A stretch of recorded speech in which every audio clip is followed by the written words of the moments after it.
Hey there, We Can't Wrestle Podcast listeners. If you haven't noticed, we have switched our server to Anchor. If you haven't heard about Anchor, it's the easiest way to make a podcast. Let me explain. First of all, it's free. There are creation tools that allow you to record and edit your podcast right from your phone or your computer. Anchor will distribute your podcast for you so it can be heard on Spotify, Apple, and many, many more. You can make money from your podcast with no minimum listenership, and it's everything you need to make a podcast all in one place. So go ahead, download the free Anchor app or go to anchor.fm to get started. Highly recommended by me and everybody else here at the We Can't Wrestle Podcast. To preface this week's show, there was some name confusion at the beginning of the Reliving The Extreme podcast. The show is not entitled the 2300 Pod because of initial name confusion.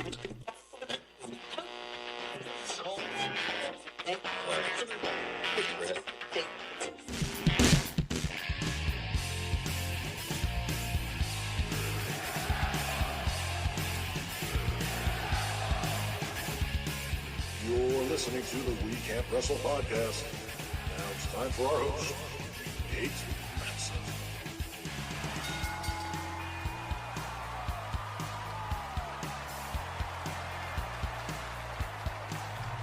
Hello, wrestling fans, and welcome to the latest edition of the We Can't Wrestle Podcast. Nate Maxon, your host, here with you. And for this week's show, because I am going to start working this week on recording our Hall of Fame show, which is going to involve myself, Archie, Aaron, Kyle, David Gold, Nick Francis, John Majewski, Chad Austin, Nick Hestelo, Steve Moran, Danny Torres, a bunch of people going to be involved in this episode. We're going to start recording those segments for the Hall of Fame this week. So this week's We Can't Wrestle podcast is, gotta admit, I'm being a little lazy here. But what we're going to do is I'm going to play for you the first 3 episodes of our latest podcast in the family, Reliving The Extreme, where Aaron, ECW star Chad Austin, and myself are reviewing ECW from the beginning to the end of Extreme. And I'm telling you what, these first few months have been a rough go watching the beginnings of ECW. At this point, we are getting to the point where we're almost to Ultra Clash 93, almost to start to see Paul Heyman's influence on ECW. But getting there, it's been a rough watch, but it's been a hell of a journey. The show is really, really good. I'm very proud of it. And I wanted to, like I said, for this episode, I want to play you the first 3 episodes of Reliving The Extreme if you have not yet checked it out.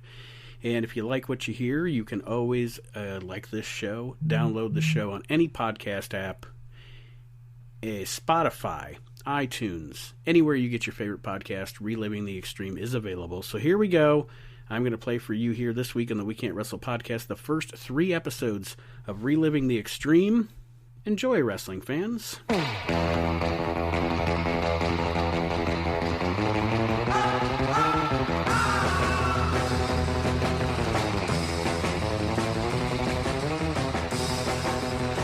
Hello, wrestling fans, and welcome to the debut episode of the 2300 Pod. Nate Maxon, your host here from the We Can't Wrestle Podcast, along with my brother Aaron. Aaron, how are you? I'm good. How are you? I am good, and the guy that probably knows ECW better than either one of us, a man who's been on the We Can't Wrestle Podcast a couple of times, Mr. Chad Austin. Thank you, sir, for being a part of the 2300 Pod. I appreciate it. Oh, no problem. I can't wait to destroy some of these shows. Well, what we're doing in this show is we are going to start at the beginning of ECW on the WWE Network, which the episode is April 6th of 1993. And if all of us are still alive, 7-8 years from now, we will finish up ECW. Every week we're just going to watch the shows. When we get to the pay-per-views, we will also include those. I think it's going to be fun to watch the territory from beginning to end. Oh yeah, well I thoroughly agree, because you're going to see a humongous difference in 93. I mean, this is just April of 93. You're going to see a humongous difference come just October of 93. Yes, because that's when things are really going to change, and then you're really going to see a definition of what ECW was about. In April of '93, at this time, Eddie Gilbert is the booker, I believe. Is Heyman even with the company yet? No. I didn't think so. Heyman is probably, in my opinion, not on the payroll, but he's also probably a liaison for Eddie. Because coming from the Continental days. Like, he probably still talks to Paulie. But yeah, Paulie's coming in. And it's not a whole lot of time before Paulie comes in right around this time here. No, because Paulie saw something. I remember just from memory that because we see Hot Stuff Incorporated start to begin on this show that we'll get to. But at one point, you've got the Hot Stuff Incorporated and the Dangerous Alliance are all like one faction kind of deal going on here coming up shortly. But we'll get to that when it shows up. But I want to, like I said, I want to welcome everybody to the show. Those that are listeners of the We Can't Wrestle podcast, thank you for coming over. Sometimes we might have Archie or Kyle or Chris from the We Can't Wrestle on here as well. It's just going to be a fun thing to do for all of you, the 2300 pod. And if you don't know why it's called the 2300 pod, look it up. I don't need to explain it to you. I'm not going to take my time to do that. Well, anybody listening to this show has probably already been there. True. Yeah, wouldn't you think? Yeah. You know how many? I mean, I can't believe how. Just imagine if that building really was around right now during COVID. Jeez, and imagine if Balls Mahoney was still alive. Oh my God! Good Lord. So we'll start the show. It starts up with Jay Sully, the announcer for ECW, along with the Stevie Wonderful character. Anybody know anything about Stevie Wonderful other than that? I was going to ask Chad if he knows anything about Stevie Wonderful. I wrote his name down. I wrote his name down. And fucking idea who Stevie Wonderful is. I got nothing on Stevie Wonderful.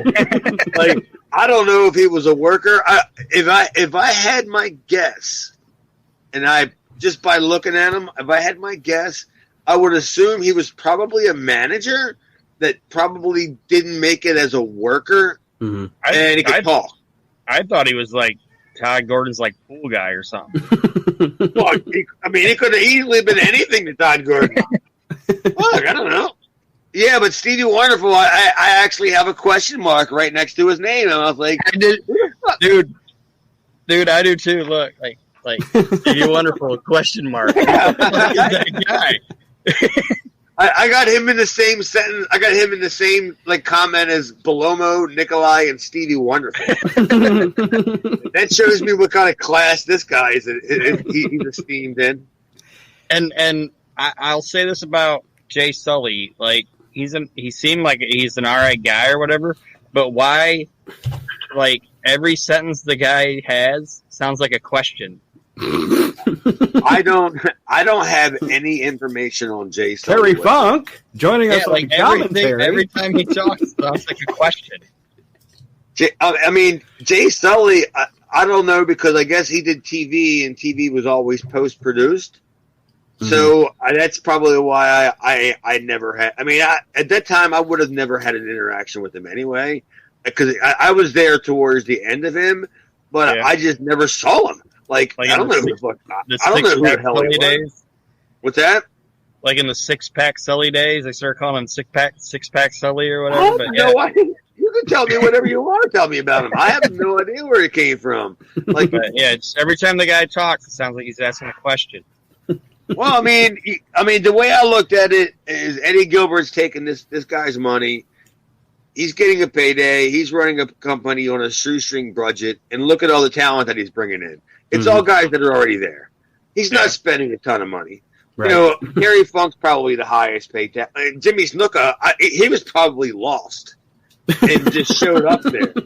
And he just was like, "Hey, brother," and Eddie Gilbert said, "Hey, you want to work a match?" This is during that time period where Snuka just worked the East Coast, with Metal Maniac putting him over. Pretty much was the the gist of. Well, we haven't even got to that match yet. But I want to know who that girl was that just stood outside. It's like she was social distancing him in 1993. He never mentioned her. Like he never said anything about her, and he put over Eddie Gilbert. So we get Todd Gordon coming in here with we're going to have a TV title tournament. I never liked that belt. It has no side plates. It looks weird. I have it, dude. I have it written right there. Belt has no side plates. Yeah, it just looks unfinished. I don't know. It's an ugly deal to me. What do you think, Aaron? Well, I'll say this. For an inaugural show, at least like right off the bat, they establish, okay, this is our show, having a tournament. It might be for this shitty looking belt, but right at the start of it, we have the shitty belt. There's a tournament for the TV title, and we're going to establish that our top feud is going to be Terry Funk and Eddie Gilbert. Which you can't go wrong with that. Which the opening segment does. I'm not a wrestling guy. I'm just a fan. But if I'm a fan watching it, I'm like, you know what? They've set it up. They've told you basically what's going on. And they didn't fuck around with it. You know what I mean? Mm-hmm. It wasn't like a lot of gaga. It was just like, here's this. We're having this tournament. And now Eddie's going to come out and try to trump Terry because he's saying he's the big star. And then it's like, no, you're not. Terry's a bigger star than you, and Eddie's upset about it. So I think this little segment at the beginning of the show was a good way to start it. Well, I love one of the things that Todd Gordon says, and this is what I wrote down. And I did write down the belt has no side plates. And I was just like, dude, this is the big gigantic piece of concrete on some fake leather. But what Todd Gordon says, we are going to determine the ECW TV champion, and it's going to be ECW style. So what, are you going to have a bunch of guys from the East Coast that work on the weekends just show up? You know what I mean? Like, tournament, yeah. they haven't defined what ECW style is yet. Right. They're just going to have Johnny Hot Body, Tony Stetson. It's the journey Rebel. It's the Journeyman Championship. Of course. I can't believe Gino Caruso wasn't on there. We do get Larry Winters later. Legendary. Oh, I got some notes about Larry Winters. But I did love Terry Funk's suit. I'm telling you, his belt buckle looked like a title that Luther has held. It was like that classic picture you see in the magazine. With the hands on the hips and the he's got this belt on it. It's like, come on, like you're proudly defending that. The first match of the show is the Super Destroyers against the Hell Riders, and that's what my first comment about Funk is. Him and Hunter Q. Robbins III have the same haircut on this night. In 1993. See, I wanted to ask this because I've wondered this for a long time, and I know you guys, Chad. I know you didn't know anything about Stevie Wonderful. Is there anything about Hunter Hugh Robinson? I have no idea anything other than that. I have no fucking idea who that guy is, where he came from, what he did after. He could be dead for all I know. I have no. I'll tell you all I know, and this is brutal. This is this is brutal because I didn't want to say this about anybody, and it's not that he did anything heinous, nothing like that. but I was coming in when he was going out. You know what I mean? Mm-hmm. And then I would hear people talk about him, and I'd be like, because at one point there was speculation that he was going to be my manager. Okay, because we did a couple of interviews backstage where he walked up to me and was like, "Hey, I'm Hunter Q. Robbins III," or whatever, blah, blah, blah. And then everybody kept telling me, all right, you ready for this? That he had bad breath. Like, his breath was awful. And nobody wanted to be around him. Like, and I couldn't smell. I can't smell. So I really never knew. And I'm like, what the fuck? Like, nobody wants to be this guy's friend. Because, like, if you were his friend, tell him your breath stinks, pal. Is that why Funk called him Hunter Q. Robinson the Turd? The Turd, yeah. I wrote that down too. Because I wrote. At first, I wrote. Did Terry Funk say turd? Question mark. Yeah, he called him. And then I wrote Hunter right Q. afterwards. Robinson the Turd. And then I said, yeah, he did say turd. Halitosis Q. Robbins. but that was all I've ever heard bad about him. but I don't have any interaction with him, and I really felt bad for him for that. Like, I really thought that was like, man, that's kind of unfair, dude. Like, we all work together, and tell the fucking dude. Like, buy him some Tic Tacs. Yeah. Yeah, you stink. Just tell him that. Well, he's managing the Super Destroyers. Oh yeah. Do you know who they were by any chance? No, that's what I was going to ask. Who are those guys? I know who they are. One of them was a guy named Doug Stahl, who actually wrestled as a Super Destroyer before. Not big time money territories, but like major independents. And the other guy was AJ Petrucci. I've heard his name before. For the WWF in the 80s as a job guy. Mm-hmm. I ended up working independent shows with him because he's, remember that fucking dude in the WWE? Oh, Jesus Christ. Gene Slot. What's his name? Snitsky? Gene Snitsky with the back knee. Mm-hmm. It wasn't his fault. Yeah, that guy. Yeah, it was the mat wasn't clean. That AJ Petrucci was like his uncle or something. And we worked on a bunch of shows together, and he was telling me how great Gene was doing and blah blah blah. And I'm like, so you're AJ Petrucci? Like you can see yourself on a whole lot of beginnings of TV shows. As the guy on the mat. Right. Like, wow, I wish I had a career like that. Every single week. I'm on TV every single week. Every week. I'm the guy laying right there where Jimmy say, whether you just see the bottom of my boots or not, I'm the guy on TV every week. But all them guys were just on their way out, man. And it was kind of sad to see for me. But we are getting ready to come up with something that's I think is fantastic.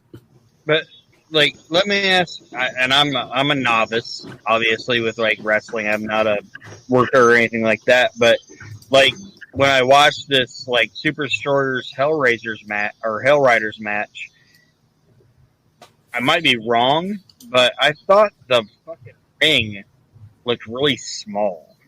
Well, how about this? I'll tell you this right now as I'm looking at it right now. It didn't look like a normal. It didn't look like a normal 20 by 20 type ring. It looked really fucking small. It wasn't. And here's the funny thing that I wrote down: Hellriders equals ? I don't know who they are. And then I see HD Rider can only hit the ropes in an 18-foot ring. That was an 18-foot ring, and the reason why I know that is because we used to use that ring for many, many, many years. And I guess maybe coming up in the near future, when you start seeing guys like the Wolfman on the show, that's because him and Max Thrasher, Phil Wobblesberger is his real name, that was their ring. And they rented it to ECW. I love that ring. It's a bumpers ring. It's so old, nobody ever fixed anything of it. They just let them just fall apart. Mm-hmm. But it's a great bumpers ring, and it had cables. Like one of the earlier East Coast rings that had cables. Most of them had boxing gym ropes and shit. Right. Yeah.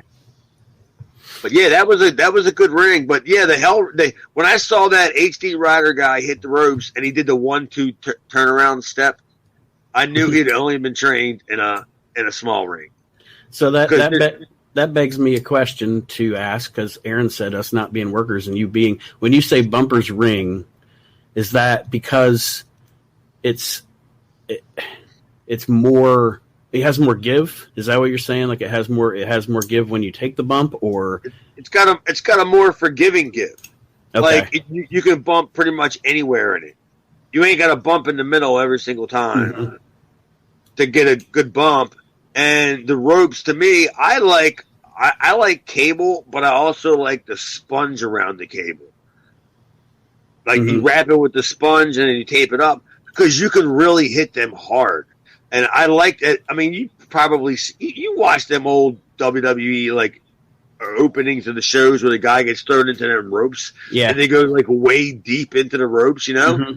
Well, these are cables, so they are going to send you back.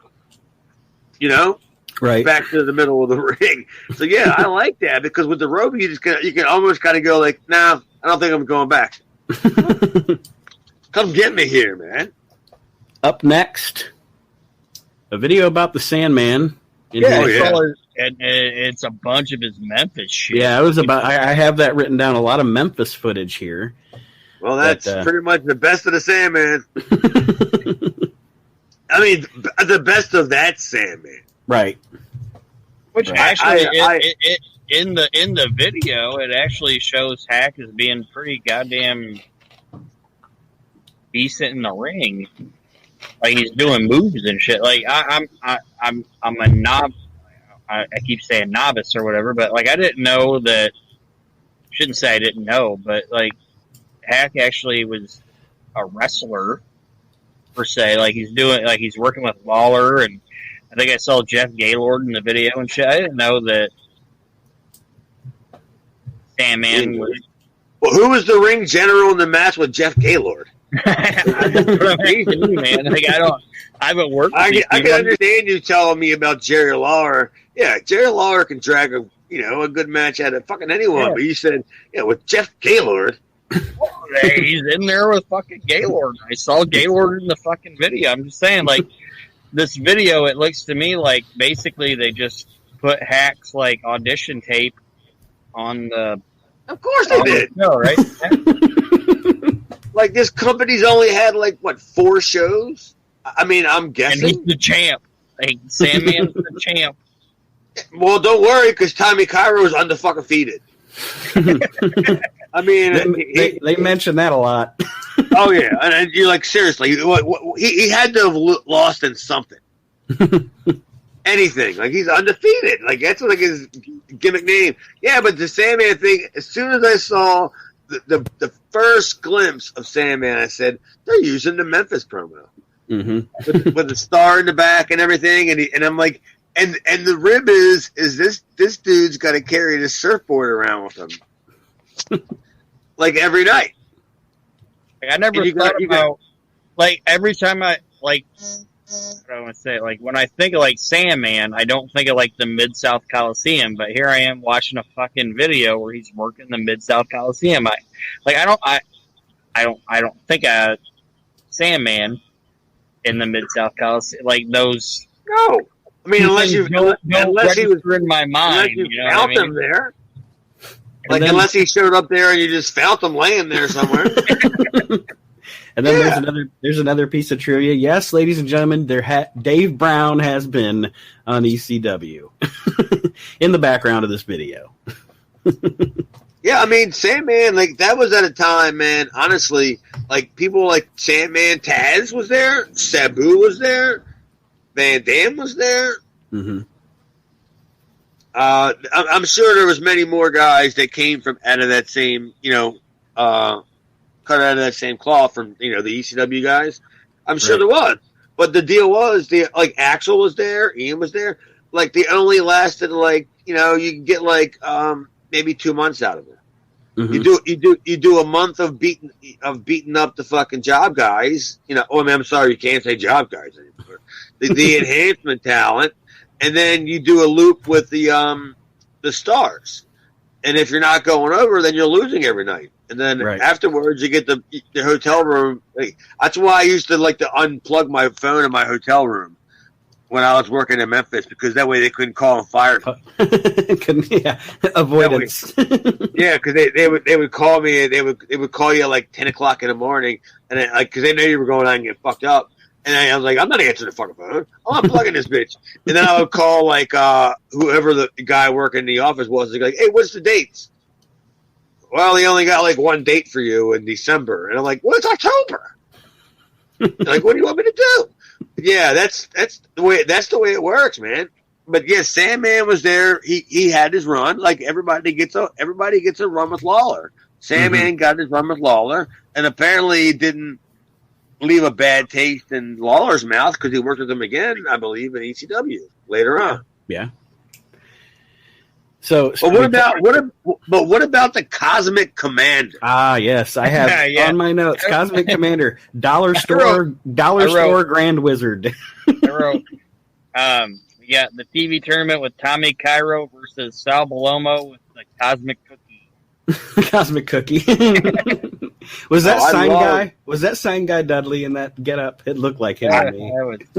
No, I don't think it was, because do you remember the show where Funk wrestled Gilbert and it was ECW versus WWA at the Philadelphia Hotel? Mm-hmm.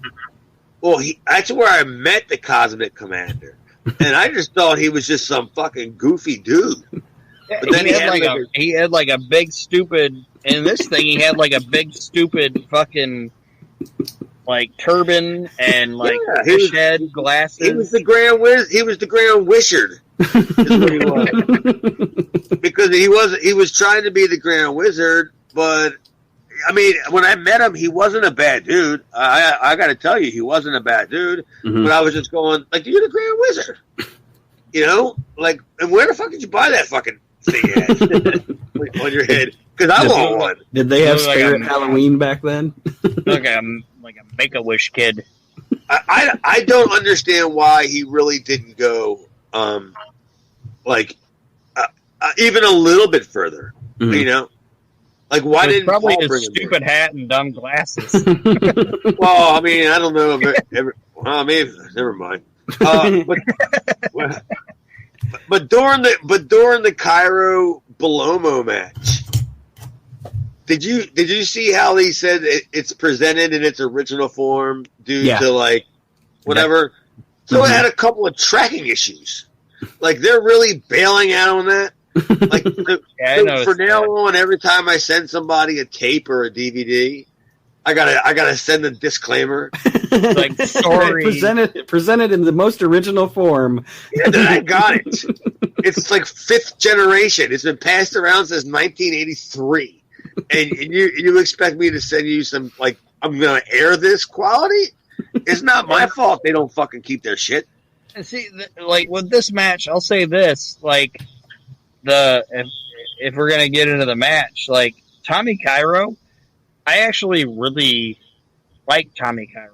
Me too. So do I. Me too. I wish he would. I don't want to marry him or anything, but I like Tommy Cairo, and I don't understand why he never had a shot. And if he did, I don't remember it. But I don't know why the guy never had a shot in like WCW or WWE. Dude, I actually had to work him, and he had to put me over. And we'll come across that on the ECW review show. And I didn't want to do it because I didn't think I deserved. I didn't think I deserved it. I was like, "What are you talking about? This is this what the fuck?" And Paul, I think what it was I think he was too much into the family thing. I mean, if I had to guess, and that to me is probably so he was like a homesteader. Yeah, I think that's what it was because he didn't want to put it in the time, and I don't know if he had any financial, interest in the company. I don't know, but yeah, I actually didn't want to. I didn't want to go over on Tommy Cairo when Paulie said it, I was like, "What are you talking about?"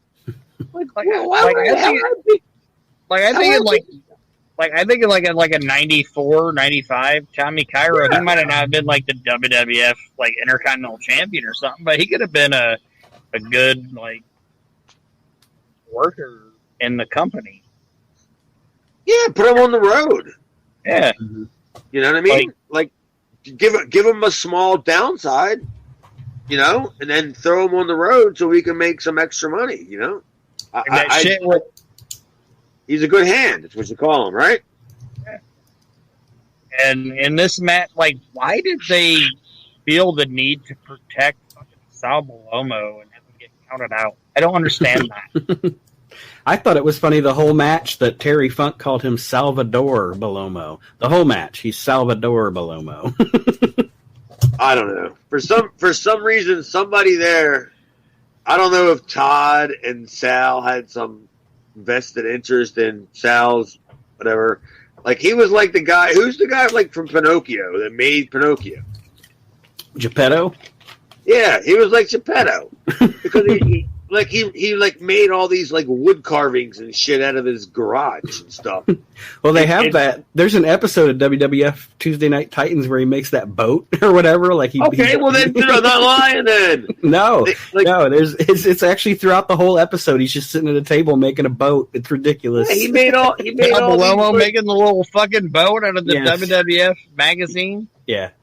Yeah. He made all this stuff for brutal, all these man. kids and stuff. Like he ran like some jabroni toy store where he made all these like And later on, when he's wearing the stupid helmet and he's like throwing the fucking stuffed animals out at the kid, Sal Bolomo's fucking terrible. I will say this: I really wish that Sal Bolomo would have been one of the guys that Eddie would have or Paul would have kept, because he really did go crazy.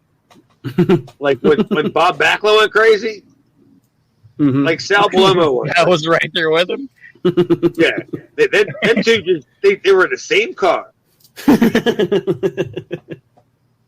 Well, okay, in this match, let me ask something about this guy, right?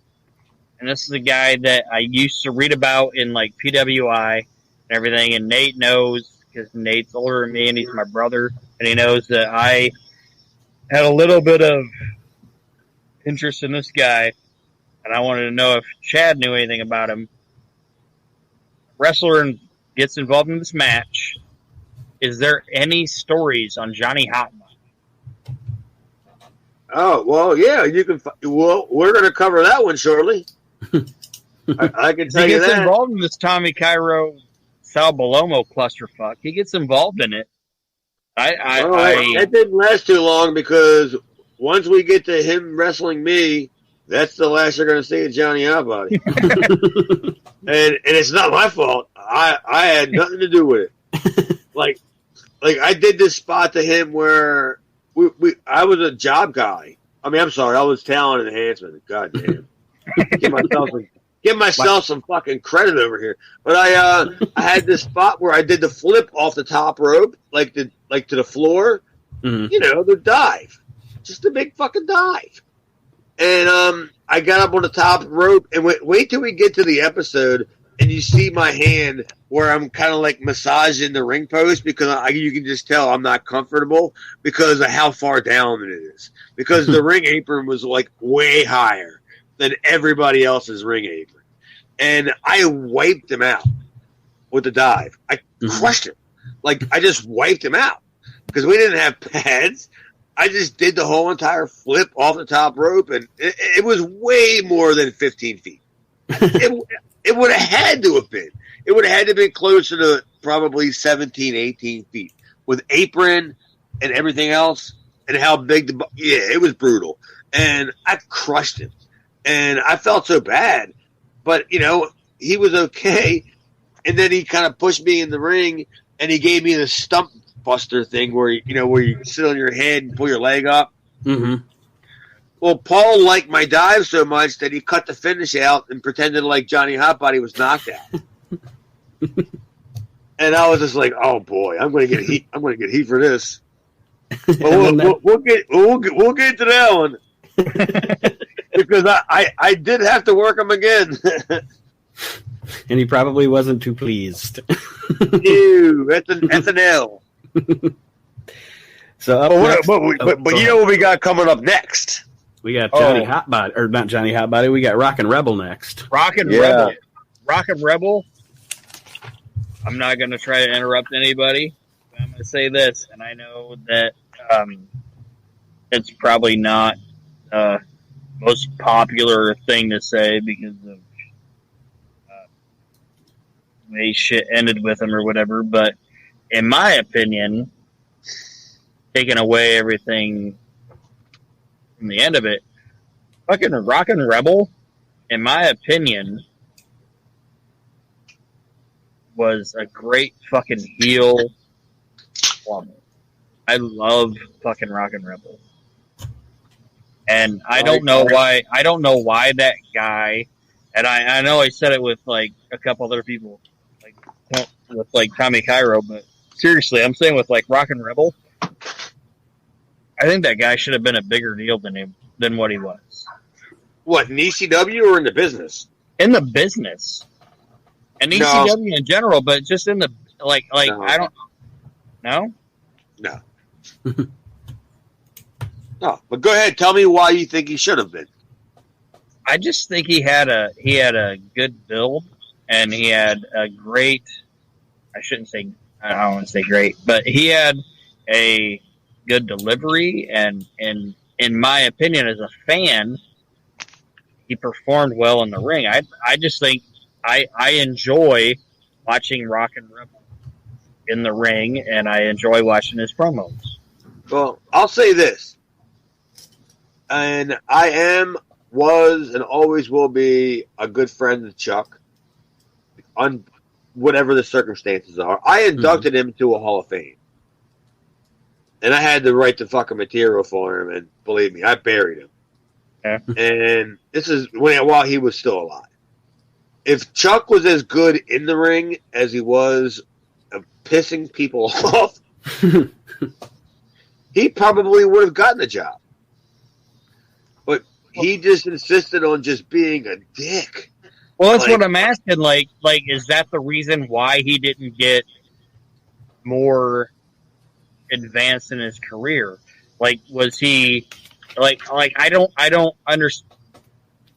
What I'm trying to say is like fundamentally and promo wise and everything like that. Is like it seems like the guy had everything going for him. But he had a very good look. He had all the verbal talent. He just was a dick. And he wouldn't take anybody's advice or whatever. Mm-hmm. He was and his gimmick is that he owned the license. If you watch ECW, and we'll get into this, and we'll talk about it as we go along, that the more and more you see ECW shows come on, and you're going to start seeing the guys like Johnny Hotbody and Tony Stetson and them guys weed out, you're going to notice Rock and Rebel's still there. Yeah. Because he had the license for Pennsylvania. Oh, yeah. So Paul had to use them. So once Paul could finally get a license is when he kind of bailed him out, because Rebel is, dude, I love Rebel, but he is a dick. He really is. He'll sabotage a match, he'll fucking rib you, he'll do all that shit. So yeah, he rubbed people the wrong way, but not me, because we worked a lot around each other. Well, see, like I said, I wasn't trying to knock the guy or say anything against him. I was just saying I and now that you've said that he kind of had a attitude problem. That might be the reason why that maybe the WWE wasn't, or WWF time wasn't hey, let's use Rebel. He might have been. I'm pretty sure he did TVs. There's got to be some tapes out there of him doing TVs, because there's no chance they would have not taken a look at him. They would have had to have. But I mean, I'm just saying. But what I'm saying is the reason they wouldn't have went further with it was because he wasn't a conformist type thing. Yeah, he wouldn't he would have been what the fuck? Because not a whole lot of people say fuck more than me. Why the fuck do I have to put over doink? Yeah, what the fuck? That type of thing. Fuck. Yeah, it's that kind of thing, and you got to conform in that environment, Mm-hmm. Yeah. And I'm a huge, like I said, I even put on my notes that I'm a huge Rock and Rebel fan, man. I think that guy, if he would have, now that I know that you said he wasn't a conformist, but if he would have been a good citizen or whatever, I think that guy could have been a bigger deal, in my opinion. Of course he could have. I mean, even if he wasn't, he was close enough to 250 pounds that he looked like he was 250 pounds. Yeah. Mm-hmm. I mean, and that mullet, come on. That's a mullet. What's a fantastic mullet? He has a fantastic mullet. You would have to get some sort of illustrator and and draw that mullet on, because it was fantastic. And when he would fluff it and he would stand there and like, yeah, but he was Chuck, you know, and but he was from like what got me was he was from the rock and roll capital. Yeah. He was from fucking like Valley Forge, Pennsylvania, or somewhere close to that. But yeah, I mean, I love Chuck. He would have just never worked in a major league locker room. You guys had a good conversation about Rebel. What I'll say about him, I think, is to what Aaron said. I think he like to that. If he didn't have he was really good at exuding heel heat. Like, I mean, he could have been a heat seeker. You know, it was real heat. It was just real heat. Now that I know it was real life. So he has a match here with Tony Hitman Stetson. Yeah, and I wrote my note says tore it down. And then I have a couple of smiley face emojis. So apparently they must have tore it down. And maybe not. Stetson, East Coast guy. To me, just I don't know, not a fan of that dude. But I guess I've never seen enough of him to be a fan or not a fan. He's just kind of there to me in these shows. I don't know if you knew him or not, Chad. Tony Stetson. I teamed with him against I think 911. oh boy. Like, no, I don't think it was me and Tony against 911. I think it was me and Tony against like Donnie Allen and like Joel Hartgood, and then 911 came out. So what we saw on TV was just the 911 stuff, more than likely. No, because we'll get to it. Mm-hmm. But I remember there was a night where Paulie put us together on purpose, and he wanted us to fuck up, so the crowd would yell 911. Okay. And he literally put me in charge of booking the match. And I was like, this is what we're going to do. We're going to do a couple of fuck-up spots where we kind of run into each other and it looks terrible. You know what I mean? Mm-hmm. I mean, you know how a bad spot goes, right? Mm. Yeah, and then we were going to do that, and then we were going to make it look like we just got lost. And then Joey Styles was going to be yelling how bad the match is.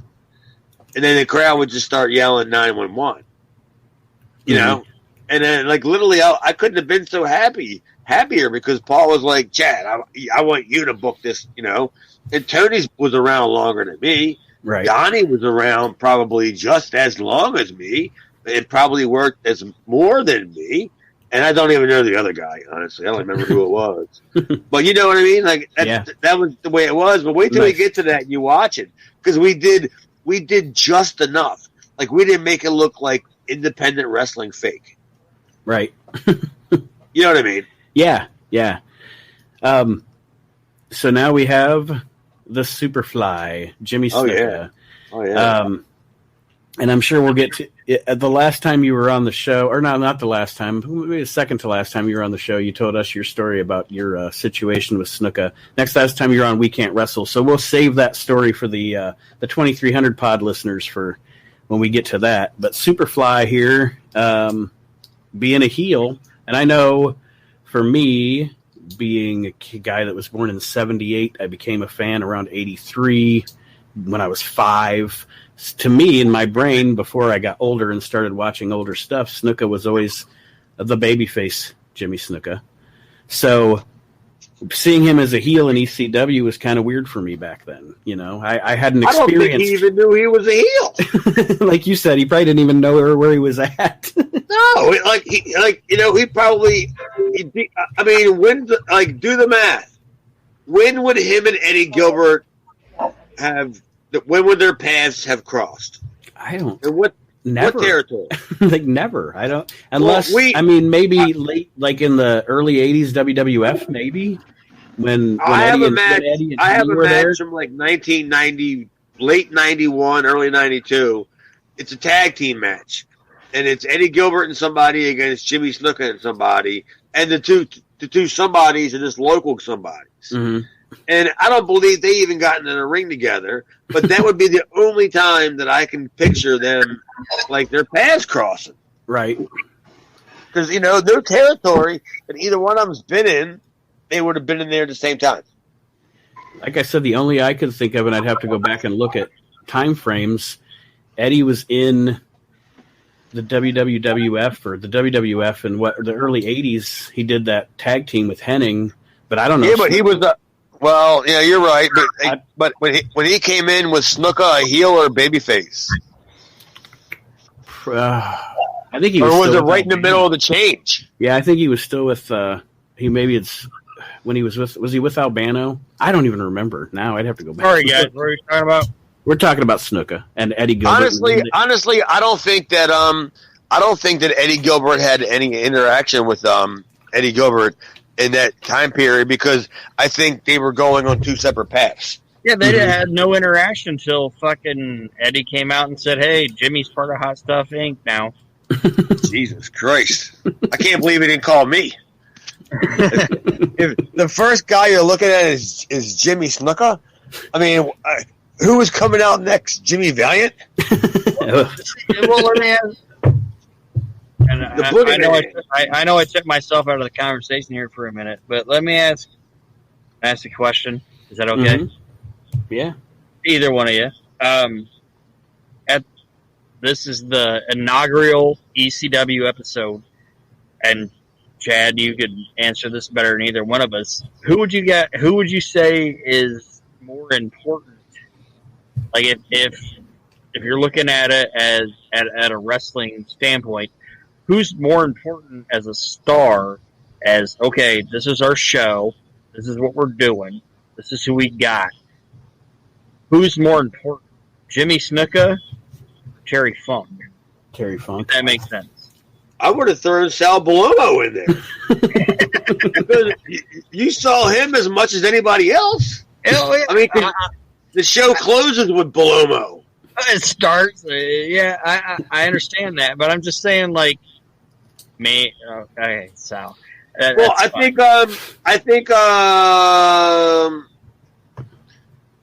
All right, this is kind of hard to say, like, without fucking people's names up, because I don't want it to be that way.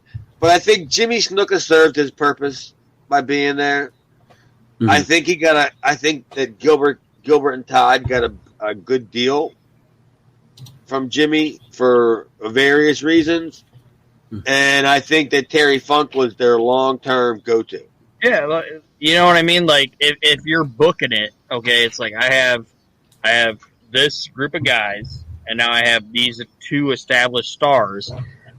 Like, so you'd say that if you're looking at it as this is the guy that I'm going to get people to keep watching.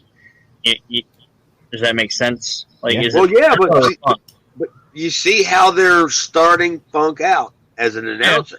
Yeah. Like that's how. And how do you want to? Whose idea do you think that was? You think that was Eddie's idea, or you think that was Terry's idea?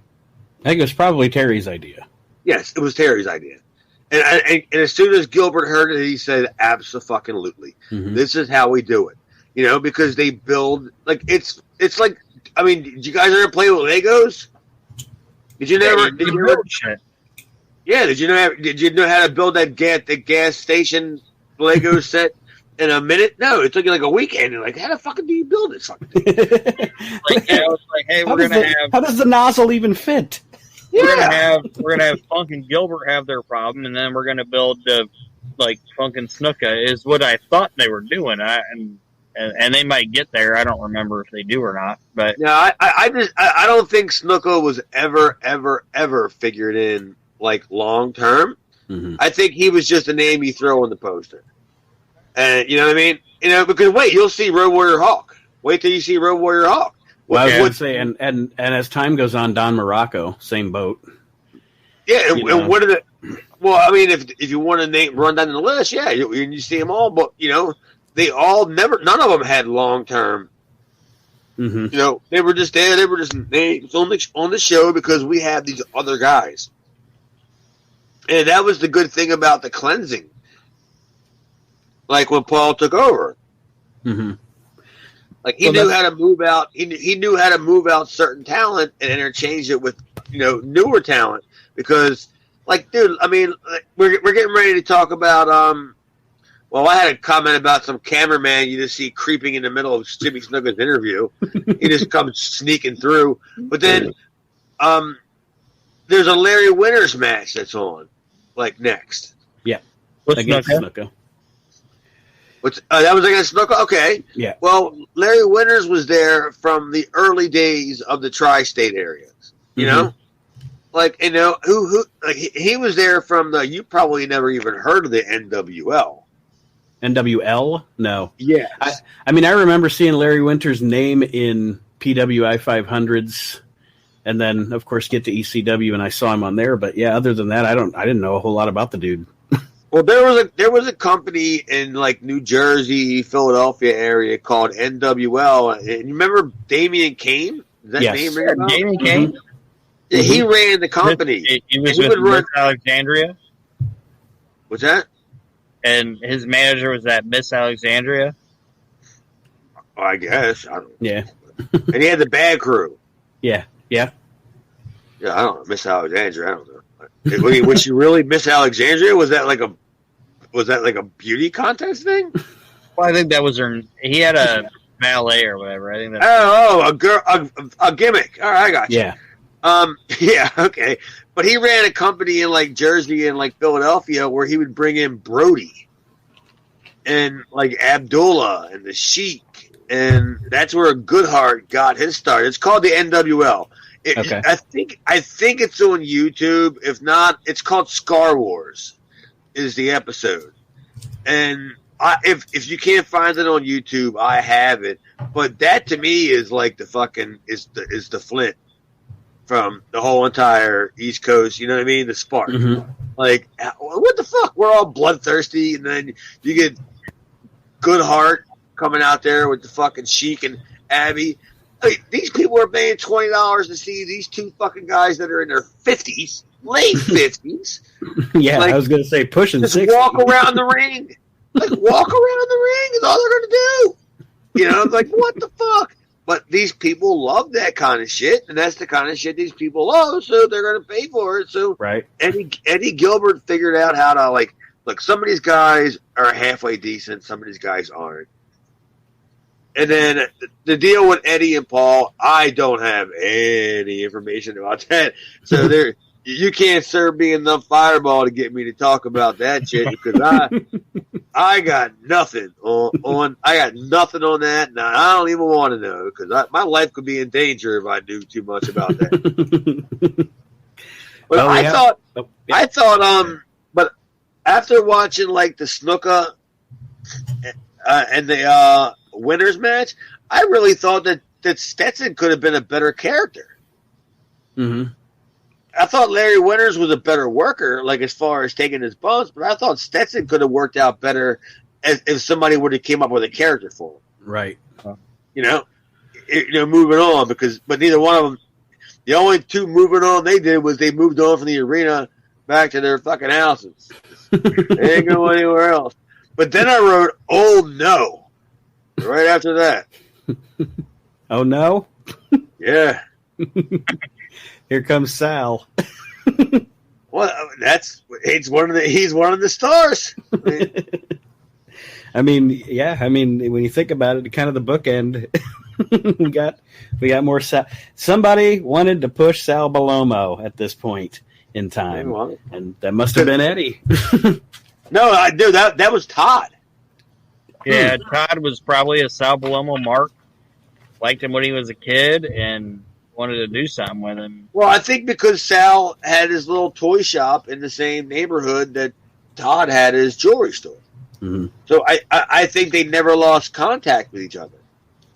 Like when Todd started thinking about rolling, dude, I really wrote "oh no" in real big letters. Like, I'm looking at it right now. I'm just going, Jesus Christ. And there's nothing wrong with wanting to take care of your friends. I mean, that's okay.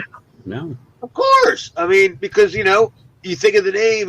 Todd's like, yeah, Sal Balomo was a big name 42 years. But, but we can resurrect it. And you know how we're going to do it? We're going to put him in the ring against Hervé Renesto. Renesto.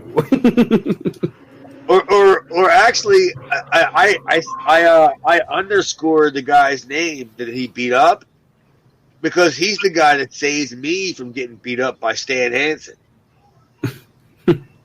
Because he had two different names. Like, I think when he wrestled on this match, when he was Old Node against Palomo, I think he was Hervé Renesto. And then the one night when they brought me in, and I mean, it may have been my debut night. It really could have been. And I looked at the lineup and it said Stan Hansen versus Chad Austin, and I went, I don't want to do this. I'd have puked. Right?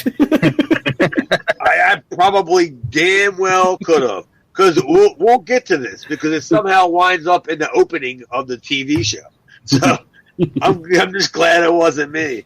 And all of a sudden I walk over to Stan and I'm just like, hey man, and he tells me, he said, listen, I just want to tell you right now, I'm blind. I can't see what I'm hitting, and I don't hit what I'm seeing. And I went, oh, that's very, very, hopeful. And then, like 5 minutes before the match starts, I walk up to the thing, and I see my name scratched out, and it says Hervé Benicio. And then I look in the locker room, and I go, who the hell is Hervé Benicio? Because I know that Paul's not going to send me out there as Hervé Benicio. Because, I'm a Polish guy. There's no way I'm a Hervé Benicio. And then come to find out it was Benicio Renesto, whatever. And Stan ends up taking his lariat and tying him to the fuck. You guys have all seen the answer. Yeah. Where he ties the guy to the ring post and he's headbutting him. Mm-hmm. Well, that was supposed to be Chad Austin. And I'm telling you right now, I don't hit what I'm seeing. I don't see what I'm hitting. Should be a T-shirt. It's a missed opportunity. That's a great thing to say. All you saw was my throat just go, oh, like just drop, and I just said because he's on the list of the guys that I never ever wanted to work. It's Hanson, Brody, Abby, Sheik. Mm-hmm. It's one of them lists. Like I don't want anything to do with any of this. I don't want you to fucking I didn't have a problem with New Jack because New Jack I could possibly at least fall back, but the other guys, nothing was going to happen there. What was I going to do? So they were on my list of what am I going to do against Abdullah? Say no. Stop stiffing me, fat motherfucker. Yeah. Or I'll punch you in the face. That wasn't going to happen. And your ribs suck too, by the way, Larry. But all in all, I thought it was. Are we going to do a grade thing for this, or? Well, I was just going to ask final thoughts before we wrapped up. Because my final thought on it was watching this. You're watching the beginning seeds of ECW, but at this point, really, watching this show is almost like watching any other '90s independent organization, like you were alluding to earlier. You got your guys whose names you put on your poster, and then you have your every show local guys, and. That it felt like any other indie show I watched during that time period, and obviously that's going to change. But you're right. There's we're going to get to an exodus of a lot of talent here coming up, and well, I'll say my opinion before Chad puts his on, or I can vice versa. I would say this, that I would say in this show. They, like I said, at the beginning of the show, they established their tournament. Okay, we're having this tournament, and then we have these two big stars, Terry Funk and Eddie Gilbert, and we're gonna have this feud, and this is the basis of what our show is gonna do. And honestly, in this. And I know it's 38. I'll say this: it's 38 minutes on the WWE Network. In 38 minutes, these guys did more than what fucking Raw does now in 2 hours and 38 minutes. Yes, and it was more entertaining. And it was more entertaining. Like, they said, this is what the show is, this is what the feud is, and this is what the storyline going through is. So they showed you more and did more in 38 minutes than what the WWE does now in 2 hours and 38 minutes, in my opinion. My turn? Yes, sir. Well, I kind of disagree with that because I think 38 minutes was way too short, and there's no way you can put that up against 3 hours. Mm-hmm. I mean, 3 hours is still 38 minutes or two or whatever. It's over an hour and a half, right? Or it's an hour and a half. Yeah, it's. I think it rounds out at about 2:15 probably. Okay, whatever. Yeah, that's kind of like. They have to be really bad, and if you're gonna do more than 38 minutes, which I agree, they did a lot, but they had a lot of production issues, not just with the WWE thing, but if you watch the timing of the show, there was still like 6 minutes when it went off the air because they just kept leaving the graphic up there. Like, you know, like they didn't have anything else. They couldn't put a Hunter Q. Robinson video or a promo up there. But what I'm saying is they still established a story that made you want to watch it again.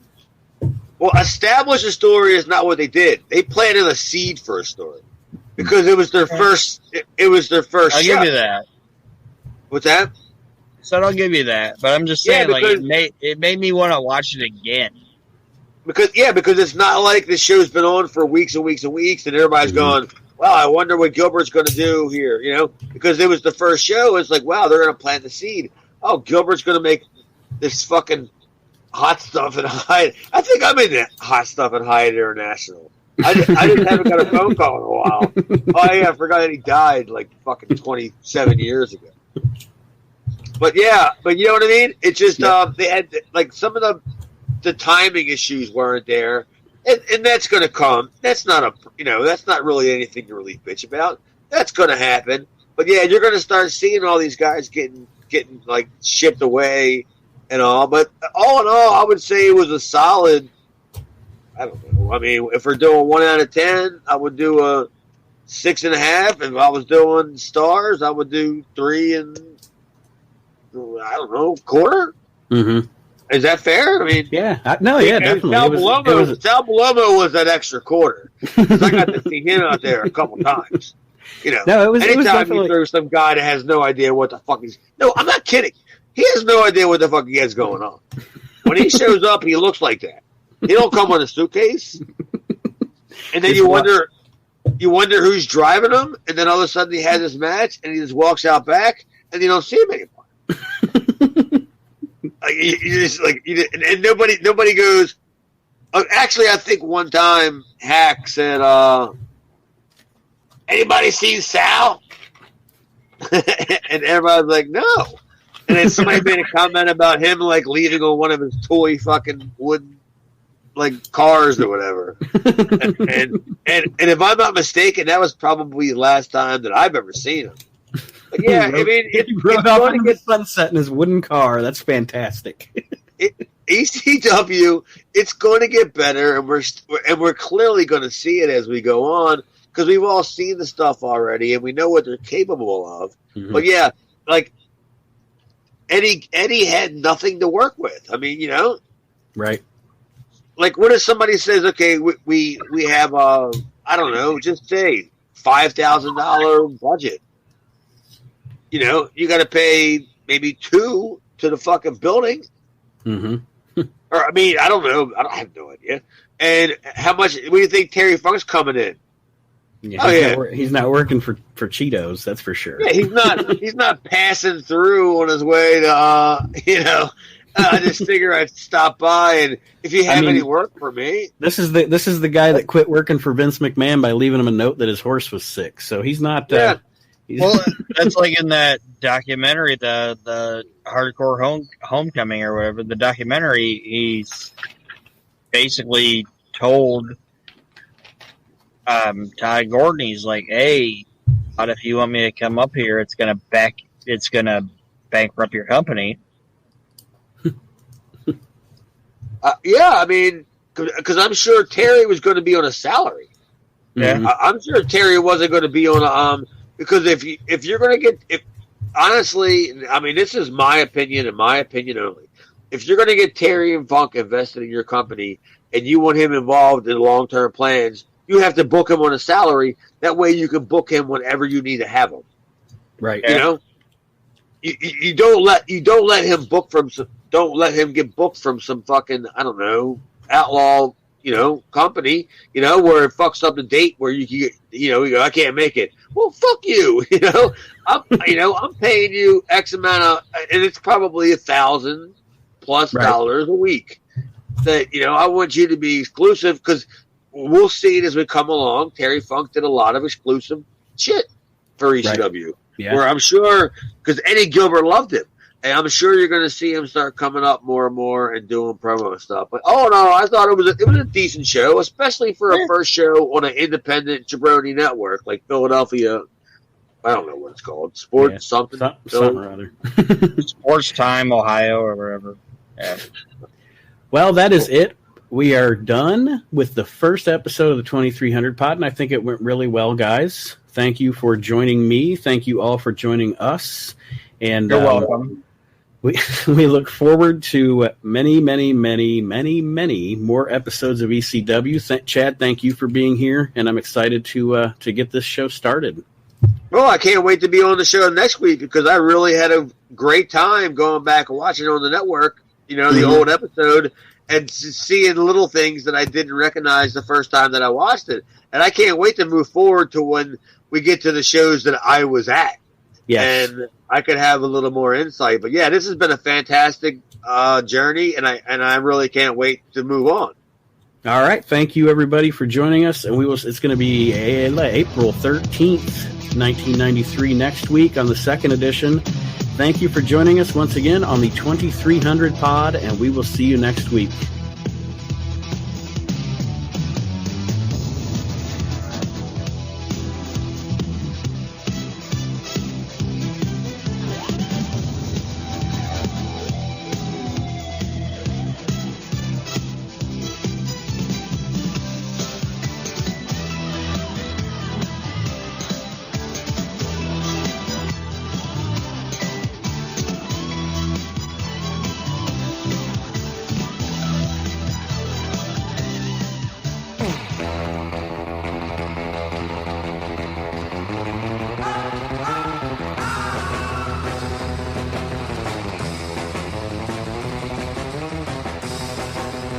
Hello, wrestling fans, and welcome to the second edition of the 2300 Pod. Nate Maxon here with you from the We Can't Wrestle Podcast, along with my brother Aaron. Aaron, how's it going? Good. All right, and Chad Austin of ECW is here with us.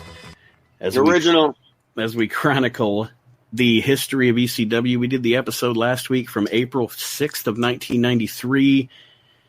It wasn't terrible. Now we got this week's show from April 13th of 1993, and it might be a little different story. But before we do that, before we get into this week's show, because of some discussion we had last week, I did some research. Now, I didn't go to the Library of Congress or anything, but I did do a little Googling, and I found out our mystery about Stevie Wonderful. Stevie Wonderful was not a wrestling guy, actually. Apparently, his name is Steve Truitt. And he was he's a registered sex offender. he was actually the first sound guy for ECW when Todd Gordon and his other business partner started it up. I found this article online about the business history of ECW.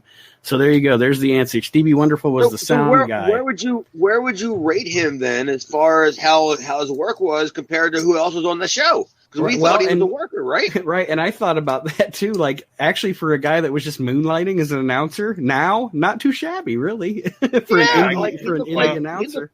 He was every bit as credible as the Sandman or whatever. You know what I mean? Right. I mean, seriously, Chris Davis or Chris Michaels. I can't wait to get into that one. Yeah.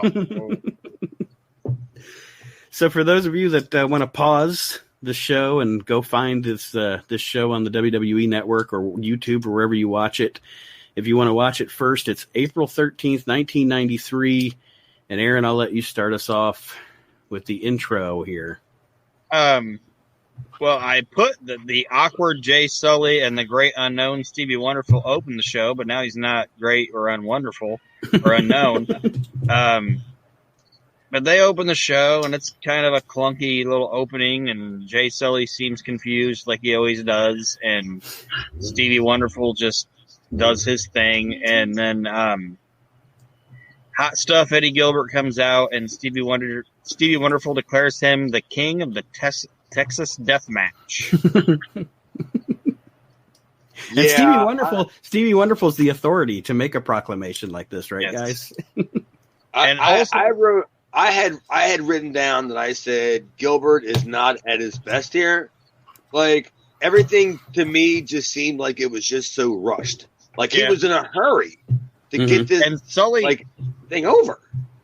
Sully forgets how to use a microphone, like during the whole thing. They all Like he's did. holding the microphone, but he doesn't even he's talking to Gilbert, but he's holding the microphone down by his fucking pec, and then like they're trying to do their thing, and Sully has no fucking idea what's going on.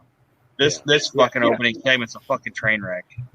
I wrote that Funk was great because he dumped the Perrier water on Gilbert, and Gilbert sold it like it was like thumbtack or something. Yeah, like it was battery acid. Yeah. And I was like, this is already going out of control, and it's with Eddie Gilbert and Terry Funk, and it's like Funk. I think Funk had no idea what he was doing there.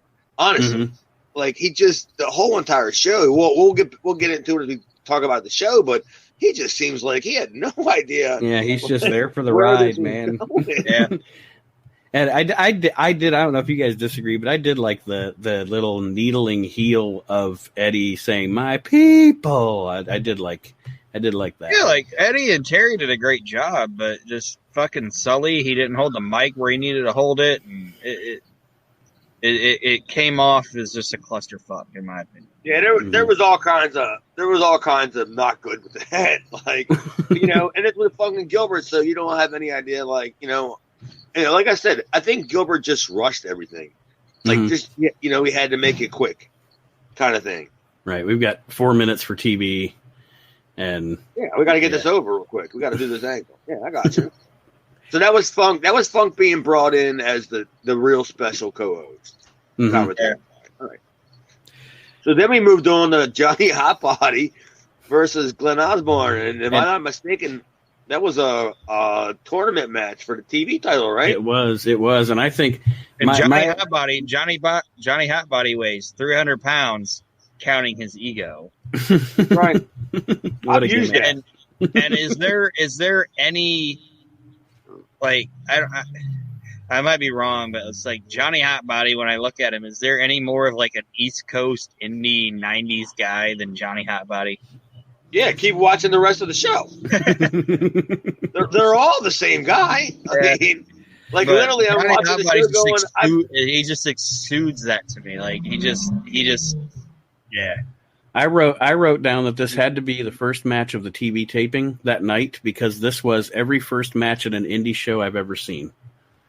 Pretty much in Jersey or the East Coast, I bet you like they are sold show guys. They're guys that are on them shows that like the corporations buy, and they're on that show because they're big, they look like wrestlers, blah blah blah. Well, they're just them guys. I wrote like who is the ref, and I wrote at one point, what the fuck is Terry Funk saying? He was saying something about Glenn Osborne like taking too many 2 counts. And then the 3 count might accidentally slip in. And I'm just like, what show are you watching, Terry? And to me, Glenn Osborne is built like a huge midget. Like he looks like a midget, like a super tall midget to me. I wrestled him one time. I mean, I don't have no problem with him. I wrestled him one time, and he was a big dude. And I gave him the arm wringer from a lockup, and he literally told me to lighten up, brother. And I just was like, what? I mean, look at you and look at me. I mean, seriously. But to me, that's just how he looked to me. Like he has like stubby little arms and a big forehead, And he just looked like a super tall midget. Like CeeLo Green. Did you make a note about the awful ref bump? I did not. Oh my God! Where he threw like hot body into the corner, and he came out and he ducked, and Osborne was way too close to the corner that he had to run to hit the referee to clothesline him. Now, what I did actually, that may have been what I wrote. Why I wrote this this note that I have here, because I remember you last week talking about this ring being smaller, and I noticed these guys. It seemed like they were like half a step off a lot during this match, and it seemed like they weren't. It seemed like they weren't. They didn't have a feel for the size of the ring. I guess I'll put it that way. Yeah, I mean, I don't know. I mean, I just thought no, that was that ref bump when hot body hit the corner, and you know how they do a spot where you hit the corner hard and you come running out for the clothesline and the guy's there, and the referee's right behind him. The referee wasn't right behind him. Like, and he had to make kind of a left to like hit him. Like, it wasn't like he was behind him like a step and he accidentally hit him. He had to kind of like I said, make a left. Do a little jog, yeah. Yeah. Like, I'm like, you had to turn to hit him still. Oh boy. And then I wrote, wow, what a promo from Glenn Osborne after. What the fuck? And fucking Osborne goes over hot body because Tommy Cairo gets involved. And the other thing that to me, just as a fan, I thought this match went like way too long. Like, I think everything we've seen so far has went way too long. No, I don't mean that like I'm shitting on it. Like, after we talk about some of the other matches that were on here, I think all this went way too long. You could have cut this down to like 30 minutes. These matches to like highlights or video packages or whatever. But nobody really needs to see Johnny Hotbody and Glenn Osborne for like 12 minutes. Come on. This was bad. I mean, let's be honest. I mean, I like both guys, whatever. That's my Chris Clow match of the week. And you don't know Chris Clow, he's a friend of mine, but he's a terrible, terrible worker. And every time I can shit on him, I do. And I forgot to shit on him last week. So that's my Chris Clow match of the week. That was bad. I like Johnny Hotbody as a heel. I'm not a big fan of Glenn Osborne at all. Like, as soon as this guy is off the TV, it's better for everybody, in my opinion. The funny thing about Glenn Osborne is when I used to see him in the magazines in the early 90s, like the PWI 500s, or when they do, just I thought he was cool. Yeah, he looked cool in the magazines, and then when you saw him for real, it was like, yeah, not so much. Good job, Bill Apter. Yeah, right. I mean, I didn't have anything off the charts with him as far as a match. I mean, I never had a problem with him personally, but I mean, just for him to be like telling me to lighten up on an arm drag when I'm 180 pounds and he's Glenn Osborne, the madman from the Badlands, I don't know. Fuck. And like you said, that promo after the match was fucking abysmal. That was terrible. It was terrible. It's every Northeast indie guy's promo. I mean, the only thing that could have made it any worse was he would have yelled, "Baby!" Yeah, that's my biggest pet peeve in any promo. Like, I've actually made it a point to never ever say the word "baby" in a promo, like, baby, because it just sounds so jabroni. Baby and daddy. Yeah, daddy. No, I don't know. I mean, it depends on where you're at. In the South, you can be, daddy go work. But no, that promo at the end, and then he's like, yeah, that Glenn Osborne promo was fucking terrible. Two guys in the audience popped, and they were fucking hammered. Everybody about Glenn, everything about, to me, and I know you said he was like a good worker or whatever. But everything to me about Glenn Osborne is just terrible. Okay. I mean, I'm not here to change your mind. I understand that, but I'm just, and you're not going to, because that guy is a fucking train wreck, man.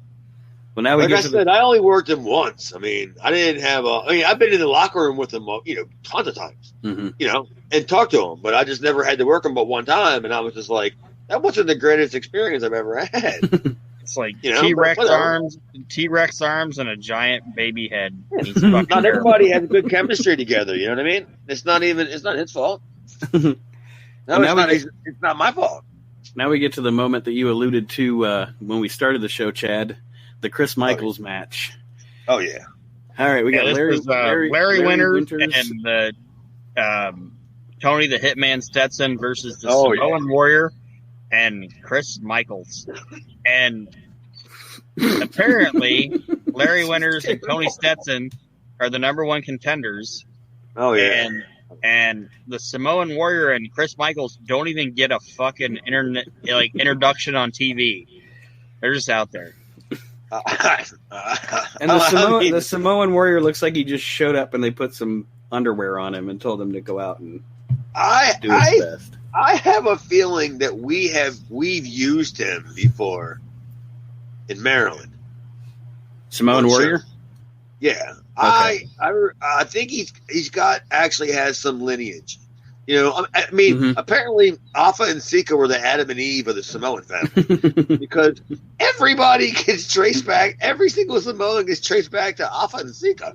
Who is the female? And Chris Michaels. Chris Michaels, I don't know what it is about him. There was just something about his work and his look that interests me. Like, he could be like a good manager kind of guy. And I think he was either gone before I got there, or maybe I was there for one show that he was on, but he wasn't there much longer. But he stuck out to me. But Larry Winters and Tony Stetson probably didn't stick out to me. Like, okay, I'm gonna say this. Like, and like I said, I'm obviously not a wrestler. I'm a fat schlub. But fucking Chris Michaels does a spot in the match that seems completely out of place, where he skins the cat. Like he goes into the ropes, chest first, and flips over, and it makes absolutely no sense. And then he attempts to skin the cat, but he doesn't even fucking do it properly. Yeah, I have it written on my paper. I wrote the skin the cat spot because it was fucking terrible. If you caught that, because that was clearly after the neck breaker spot where Hot Body threw the dude in, and Stetson or Hot Body punches him in the stomach, and he bends over, and Stetson comes in for the neck breaker, but Chris Michaels completely went the other way, like with the bump. You know how this Bobby Eaton spot is, where you do that punch to the gut neck breaker spot? Mm-hmm. Well, Chris Michaels went the other way. So he totally jumped out of Tony Stetson's arms. But then I wrote skin the cat spot. Oh boy. What the fuck was that thing? Like, what was Chris Michaels doing? Like, it made absolutely no sense. How did he get them guys to go along with that? Like, get the fuck out of here. And everybody's just looking at him like, what the fuck is this guy doing? And then somehow right after that, I just had the word shitty clothesline. Like, pretty much everybody in ECW at the time. Could anybody in that company throw a fucking clothesline? Like, that's bullshit. Like, oh no, wait a minute. We're not making a nobody knows how to throw a good clothesline. They throw that stiff arm, you know what I mean? Mm-hmm. Like, they kind of what's stupid? Like, watch Stan Hansen take somebody's head off. Watch a guy who knows how to throw a clothesline. These clotheslines are terrible. And then at some point, there was a Tony Stetson and Larry Winters interview where Terry Funk he butchered the Jeffersons theme. Yeah, Jefferson reference. In my notes, it says Terry Funk interviews Stetson and Winters and fucks up the Jeffersons theme. They're moving on up. That's what I got. I wrote. It says Winterson Winters sets it over / Funk makes a Jefferson's reference. That doesn't even get it right. Yeah, what the fuck was that? And then all of a sudden, Mr. Breath himself. Yeah. And why was Hunter Q. Robbins III comparing these two guys to the Simpsons? He's like, Yeah, Bart it's like Simpson. he called Larry Winters and fucking Chris. I also He have that called written down. Larry Winters and Tony Stetson, Bart Simpson, and your stupid dad Homer. I actually have it written down on? too. I said Hunter made a Simpsons joke. It's like, what Kind the of. fuck is happening? This makes absolutely no sense. And then the Super Ds come out, and they at least the Super Ds look fucking presentable. Credible. I mean, probably as besides Funk and Gilbert, who are in non-really working capacities, they look the most credible of talent as far as what I've seen on the show so far. And they look like a team. Yeah, that I'm sorry, I hate to go back to it, but that Hunter Q. Robbins Simpsons thing, I was like, where did this come from? Is this an He's inside like, you joke? look not like to Bart mention- Simpson and his stupid retarded father, or whatever he says. And Larry Winters obviously looks like the older of the two, so wouldn't he be Homer? I mean, if we're going to go with your joke all the way, Hunter. Oh, poor Hunter. He's just shit talking because of his halitosis. Wow. Well, what about the next match? It was a barn burner. Oof. Well, first of all, we get the Sandman promo with lots of the word "yeah." Well, That's what I see had with written Terry down. Funk. We got Terry Funk, and he's dressed like a early '90s divorced dad at a local bar. It's like he works at Roadhouse. Yeah, like he's like, hey, He loves my Brooks and wife Dunn. just left me. I'm looking for like a 18-year-old girl. I'm gonna. He's fucking- gonna boot scoot boogie. Yes. Yeah. He looks like an early '90s dad that's just looking to just prey on an innocent woman. You know, I got a question because I didn't catch it. I actually turned my head. Where did they announce the Sandman as being billed? Like, it was from somewhere in California, but I don't remember what they said it was. Was it Oceanside? It might be Oceanside. I'd have to go back and look again. Because I'm just thinking, like, when he was cutting that promo and he had that New Jersey, Philadelphia accent, and I was like, where the fuck are they billing the Sandman? He's got that crew cut and that little fucking Sandman suit on it. Oh, Sandman's like from a Columbus, Ohio. It is Oceanside. Is it It's Oceanside, Okay. California. He's like Oceanside, California. He's from a Columbus, Ohio. Yeah, No, that's he's not. yeah. And at this point, the interview was going, like, whatever the match was going so bad, I kept noticing that stupid-looking, high school-looking ECW banner is in the background.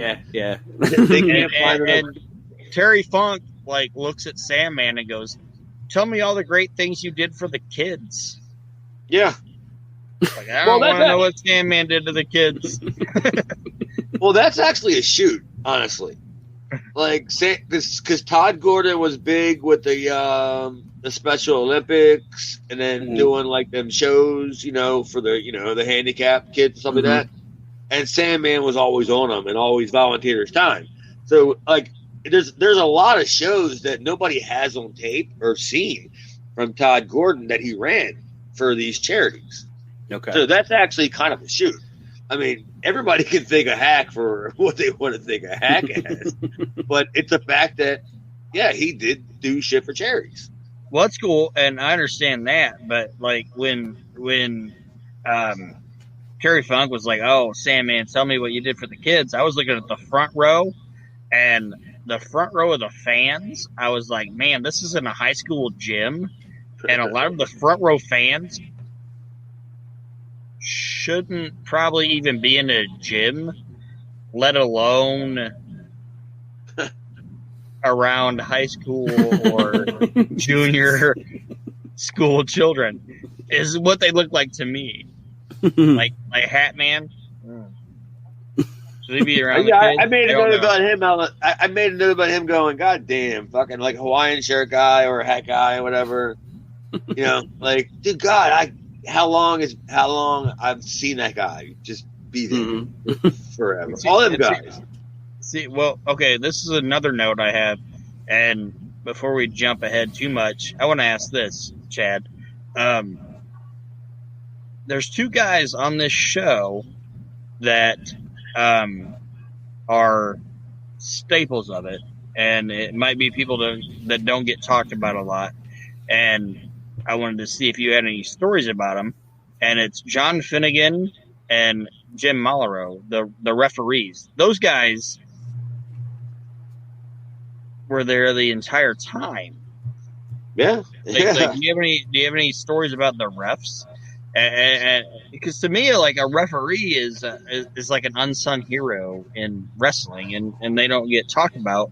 And John Finnegan and Jim Malero, they were in ECW from obviously now the start until the end. And I didn't know if you had any stories. No, I mean, I don't have any road stories with them. And here's the good thing about it.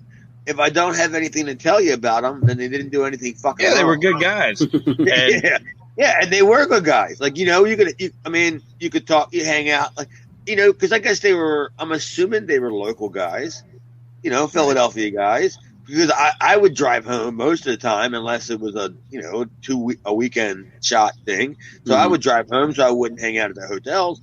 But yeah, I guess they were Philly guys. But yeah, I mean, they were just regular guys. They were totally cool. And if I don't have anything to tell you about them, then that's probably the best thing to tell you about them. Yeah.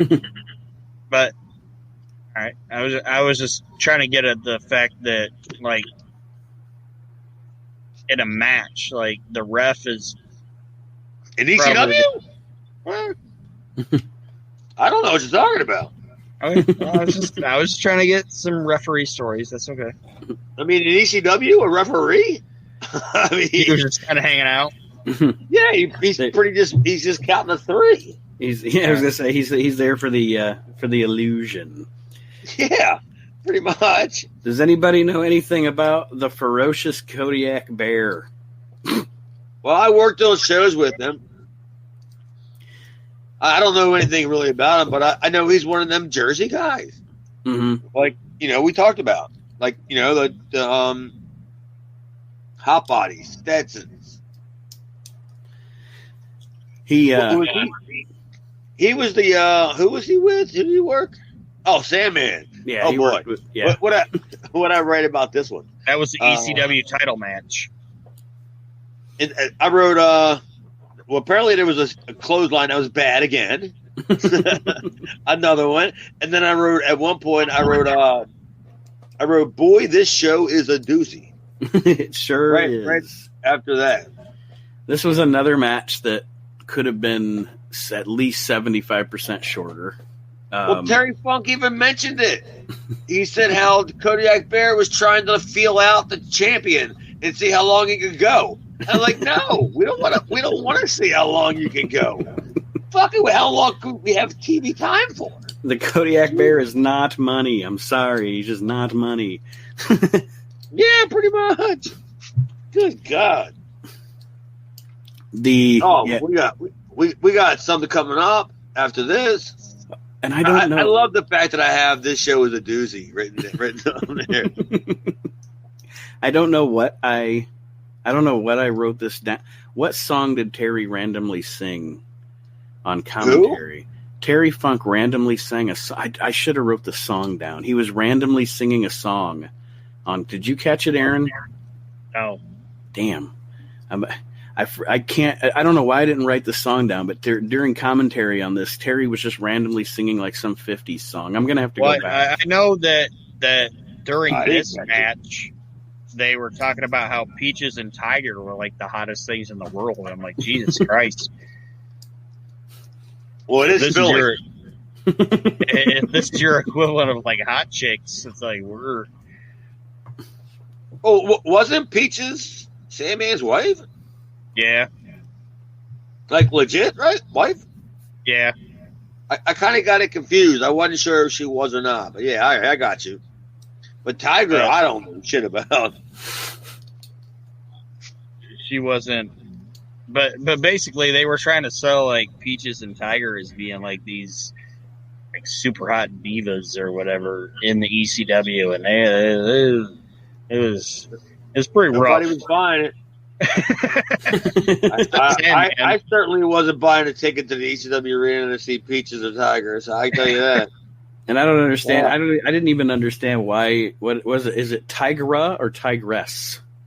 I think it's Tigress because there's a Latino community there, and I think that's kind of Spanish or something. Because I didn't even understand when the match started why she was randomly just walking out around ringside. I was like, is she there with the Kodiak Bear? Like, what's going on here? Is that her? They were basically Peaches and Tigress were taking jackets and shit. That was their job, and they were trying to sell them as being like, that to me was just like, come on, just get on with this. I mean, because what was the next thing? Wasn't it the next thing is the Eddie Gilbert JT Smith match? All right. I had to change my notes, my pages, because all I wrote was okay, Gilbert versus JT Smith, and I wrote not awful. Yeah, that's what I put. It's like I put tournament match Eddie Gilbert versus JT Smith. Finally, something good. Yeah, like I think these guys are gonna have a good match. JT Smith, I think, is a good worker. Eddie Gilbert obviously was fantastic, and these guys are actually gonna put something out there that's gonna be worth watching. I'm a big, huge fan of JT Smith. Mm-hmm. I just feel so bad when he tries to do high risk maneuvers. Yeah, he just falls in his face.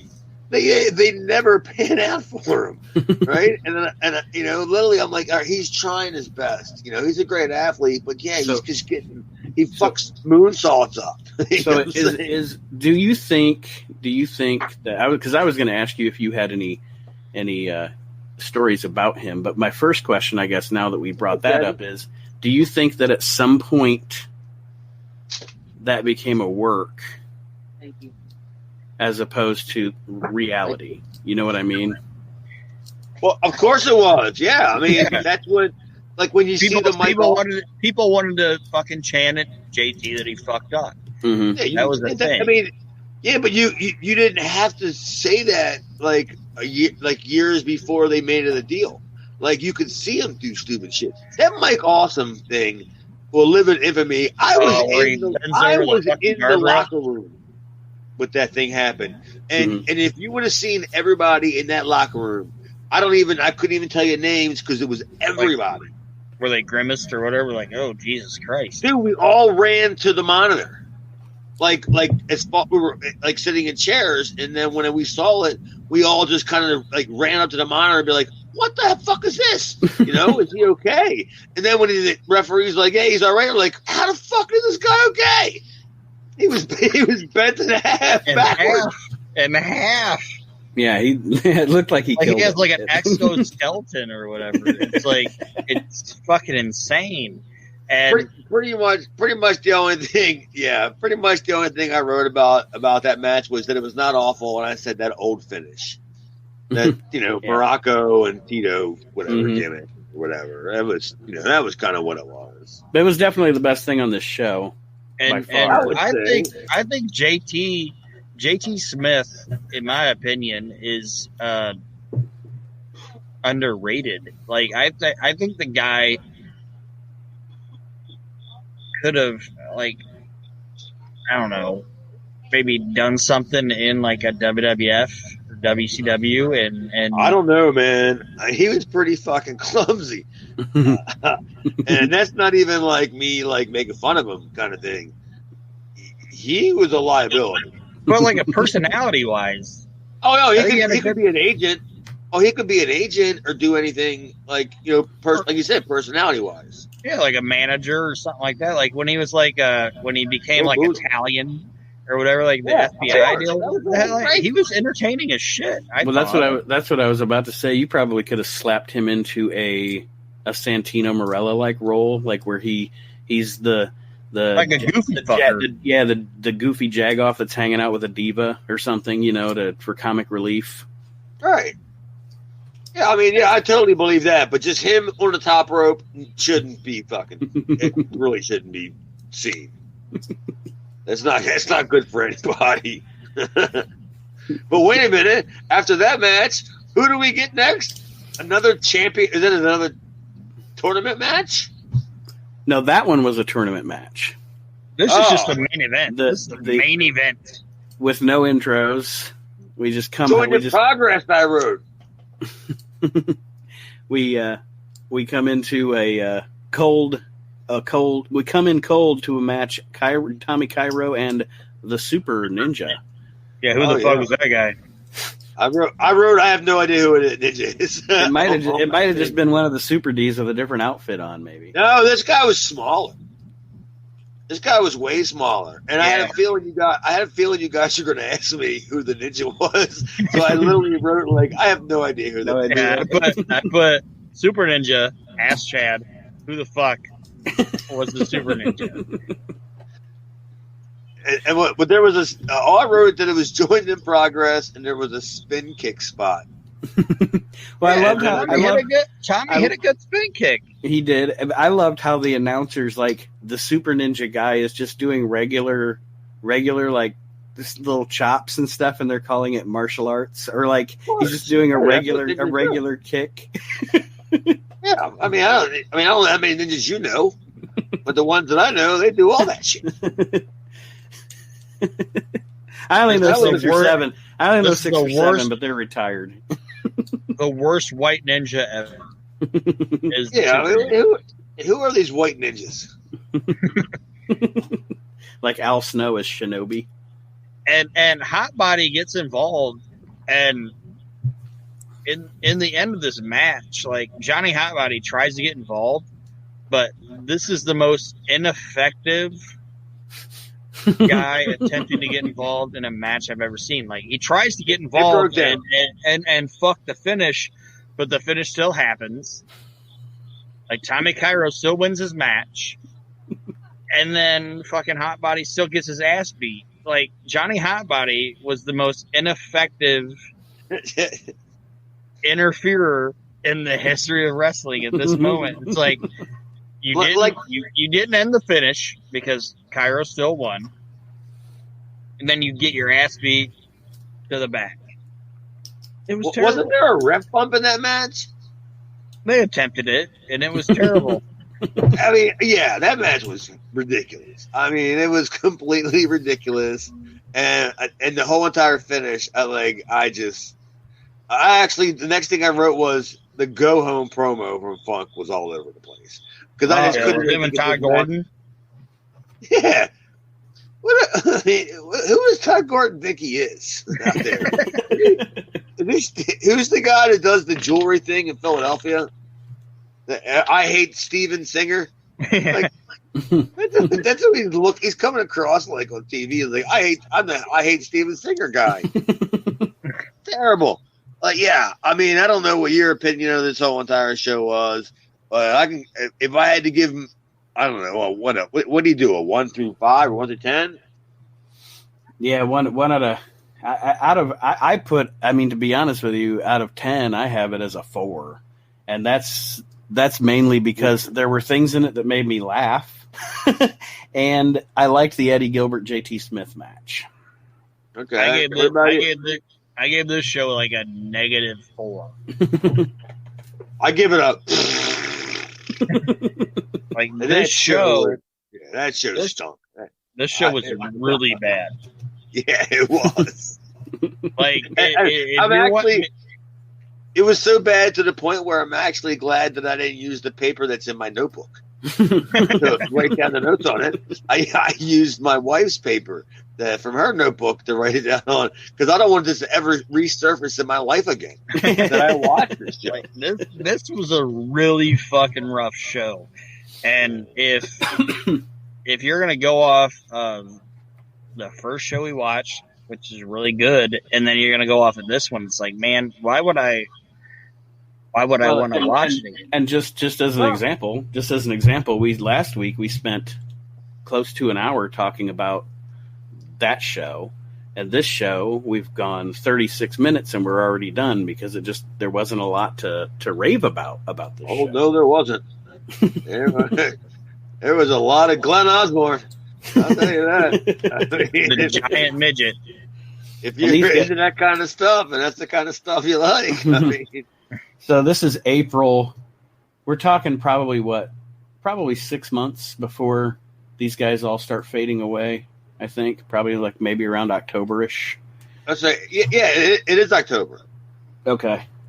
Because I'm pretty sure that's when Paulie kind of comes in full time and starts doing the whole manipulating thing. I'm pretty sure that's about accurate. Because I think Ultra Clash, like I said, Ultra Clash I think is the show where it's Paul's first show. Because I think it's Eddie's last show. Mm-hmm. Yeah, they do like the baseball match or whatever. No, I don't know. I mean, it was just literally behind the scenes shit. It was Eddie's last show. Like, Paul took over, you're gone. And yeah, I mean, it was like when Public Enemy debuted, and I think it was they had Stan Hansen and shit like that. Oh, it was crazy, man, back then. So they go off the air, and then it's funny because I didn't know last week I didn't watch the credits. This week I didn't watch them, but they were there while I was finishing up my notes, and I look up and it answered my question. It says sound Stevie Wonderful. So I googled all this crap to find out that Stevie Wonderful was the sound guy, and I should have just watched the fucking credits because then I would. It's funny you said that because I don't watch the credits either because I always know that it's always Thomas Edward, whatever.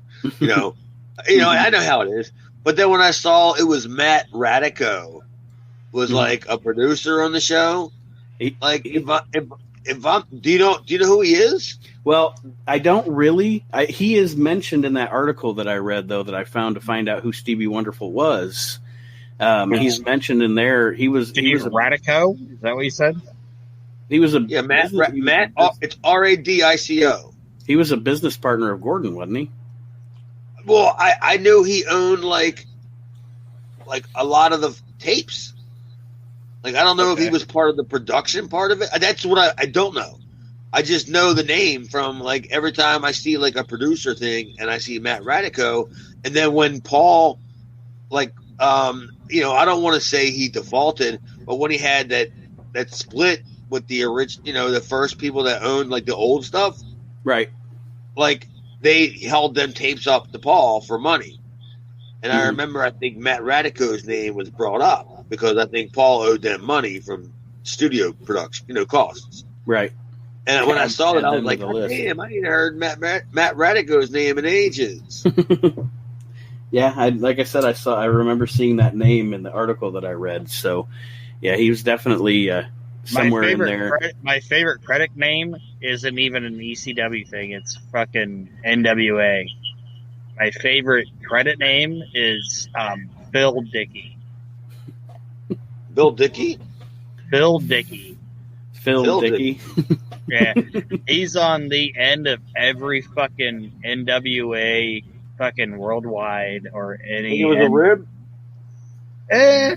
Possibly. But yeah, it's like at the end of every like WCW fucking worldwide or fucking show, it says camera Phil Dickey. It cracks me up. Phil Dickey should be a grip, let's be honest. Right? I remember when I worked what did I work? Maybe it was Smoky Mountain or maybe it was WCW, and I came across Rip Rogers. Mm-hmm. Who hates Aaron, by the way. Huh? Rip Rogers hates Aaron. Oh, wow. He didn't like me either, honestly. Like, I get in the locker room, and he looks at me because of my size. Mm-hmm. And he goes, what are you here for? What are you, a production grip? Or something? I go, no, I ain't a best boy. I'm not a dolly. And I must have ran down 7 names of jobs that I knew about from working on entertainment platforms. Mm. And he looked at me and he goes, I think I'm going to like you. because I knew what he was talking about. Mm-hmm. He was just trying to shut me up. And I was like, no, I'm not none of these things. You shut up, Rip Rogers. Oh, dude. And the best part was the whole entire time in WCW, none of these people worked all week. Ez Whatley, Rip Rogers, Buddy Lee Parker. I don't know. Name all them guys that you don't see on TV that were around that time. They all signed in every night to get their money. See, like, one of my favorite things like Rip Rogers ever did was Rip Rogers, like, when he was in Smoky Mountain, he did that fucking deal where he was going to squat. Oh, yeah, the Hindu? Yeah, when he was going to do the Hindu squats, and through the whole episode, he's, like, doing the fucking Hindu squats. Like, that was good shit to me. Like, I think Rip Rogers... That guy's legitimate, man. Yeah. Them Hindu squats, he's really doing them. and Same with Backlund. Backlund did them all. Yeah. Like, one of my... I'm not obviously, like I said this before, like, I'm not a wrestler. Like, one of my favorite things, like, a wrestler ever heard was fucking Kevin Nash talked about how he was in a hotel room and he heard like, all night. Pounding on the fucking wall. Boom, boom, boom. And he just heard something pounding. And he was like, oh, who's this guy in this fucking room next to me? And he thought it was, and he found out it was Bob Backlund. And he thought Bob Backlund was just like killing some broad. Yeah, he thought Bob Backlund was just like pounding this chick all night. And it turned out it was just Bob Backlund doing fucking squats and shit in the room. Like, I thought that was a great story. Like when he's like, oh, Bob's in the next room. Well, Bob's getting it. It's like, no, Bob's just doing Hindu squats. And I'll tell you what, Bob Backlund is one of the coolest wrestlers I've ever met in person. Like, he was so cool to meet, and he wouldn't let me leave. Like, he signed a magazine for me that had him and Patera on the cover, and I said, thank you, sir, shook his hand, and I went to leave, and he kind of grabbed me by the shoulder, and you know, he spent 10 minutes talking with me, just really down to earth, really nice guy. He kind of freaked me out with the same exact reaction that you just said. Really? About the wouldn't let me leave. Mm-hmm. Like, we were on a show together. We were on a couple shows together. I mean, mostly in the Northeast, like Jersey, like for the Bad Crew and them guys. They're great guys. They always ran really good shows, you know, respectable. Mm-hmm. And we're on the show, and I meet Backlund, and I'm not sure. It wasn't the first time because I met him when I was a kid, but I mean, you haven't seen him in years or whatever. And I see him, and you're talking to him, and all of a sudden he starts asking you questions like where are you going when you leave here? And I go, I think I had somewhere to go the next day, like another show, and I think he was booked on the same show. And he was like, well, I was just wondering, young man, would you like to travel together? And I literally was like, I don't think so, dude. You know what I mean? Like, this whole entire conversation. You're giving me a vibe here, Mr. Backlund. Yeah, we're changing clothes in a kitchen of a VFW fucking, hall. And, I'm half naked. You're standing there and you're asking me where I'm going later. If I want to travel with you. Do you mind if I come with you? And I literally just went, that was like, that was the biggest vibe that I've ever gotten. Like from somebody. And I didn't like it because he was my favorite. I guess he was for a minute when I was a kid. My favorite wrestler when I was a kid. He was the first autograph I've ever gotten. But I mean, for him to be like, hey, little boy. Would you like to jump in the car? You want to go for a ride? Jesus. You ever been booked in Jersey? Do you like gladiator movies? Do you like gladiator movies? It's like, like, am I on an airplane? What the fuck is going on? Have you ever seen a Turkish bath? You ever seen a grown man naked? That type of thing. Like, so I think at the end of the day, we can all agree that this fucking ECW show was not a stellar. This show was terrible. This one was... I just threw my notes in the yard. What do you think? What do you think they could have done to make it better? Like, I mean, shorter footage of the matches. Number one. Agreed. Yes. Like I said, every one of the matches except Eddie and JT could have gotten 75% of the TV time they got. and Glenn Osborne. Glenn Osborne. See, I'm wondering. I'm wondering where this actual show is as far as when the taping was done. What is this the last? I feel honestly that the show that we just watched was a show that was recorded before the first show. Like, You think? yeah, I feel like it was they put these guys out there at the beginning of it, and it wasn't great before it, and then they put this out after they got some fucking like video, if that makes sense.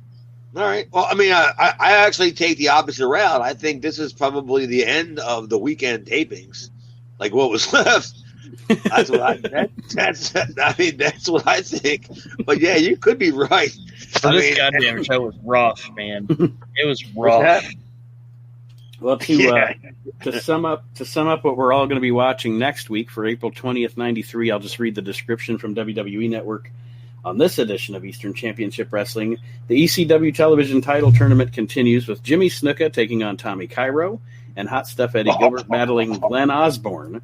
Plus, the Rockin' Rebel looks to shake the Sandman's tree. The goddamn Rockin' Rebel. The Rockin' Rebel is the shit, man. The Super Destroyers defend the ECW Tag Team Championship. So that's what we've got coming up next week. Well, I'm gonna honestly, guys, I want to enjoy me some Rockin' Rebel. I think Rockin' Rebel. I like Rockin' Rebel. I've always liked Rockin' Rebel. Yeah, Rockin' Rebel is fantastic. He's a great heel. This show is coming up this week is a dandy. I'm going to have my wife go to the store and get an extra bigger box of microwave popcorn because I can't wait to sit there and watch the 38 minutes of what this is going to be. Extra butter. Cairo and Jimmy Snuka. Oh wow! Next week's going to be the extra buttery edition. Of the, boy! Like I said, Snuka and Tommy Cairo. That is going to be fucking. That's going to be off the fucking something. Oh, jeez. You said it was going to be Rockin' Rebel against the Sandman? No, it just says Rockin' Rebel is trying to shake the Sandman's tree. So I don't know what that means, but we'll see what that's going to WWE Network ain't going to give you anything with Rockin' Rebel just because how they feel about him. But I think... Well, let's see how they handle it. Mm-hmm. Because if you know the lineup and we're talking about it, let's see how they handle it. And then talk about it then. Yeah. Because I don't think you should not. I mean, the guy did the shit. You know what I mean? He actually performed. You know what I'm saying?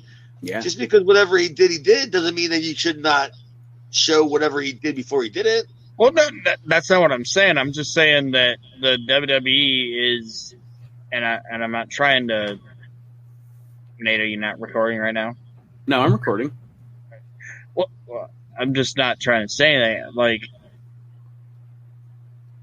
when we talk about Rockin' Rebel, I know for a fact that they, on the WWE Network, give him the same treatment that.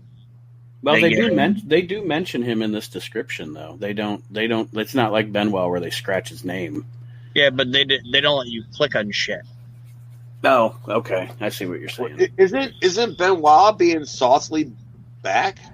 Yeah, they've introduced him back into like videos, like if it's a Hall of Fame video or something like that. They don't expressly mention him, but there's no more, just he never existed. I guess. I mean, nobody's going on the WWE Network and going in the search bar and typing in Rockin' Rebel. Right. I kind of am. Come on. I kind of am. You don't have to worry about it. I'm a freak. I'm just saying. I kind of do that. I want to watch Rockin' Rebel. I think Rockin' Rebel, to me, I think Rockin' Rebel should have been a bigger fucking star than he was, man. I really do. So do I. It's his attitude. Did we already talk about this? Yeah. And I know we're going to make that case every goddamn week. I'm going to make that case goddamn day until he's not on fucking ECW. I think the Rockin' Rebel could have been a great goddamn heel in the WWE, WWF in like 95. Ooh, you're taking big steps here. Whoa, I don't know about all that. I think it would have been great.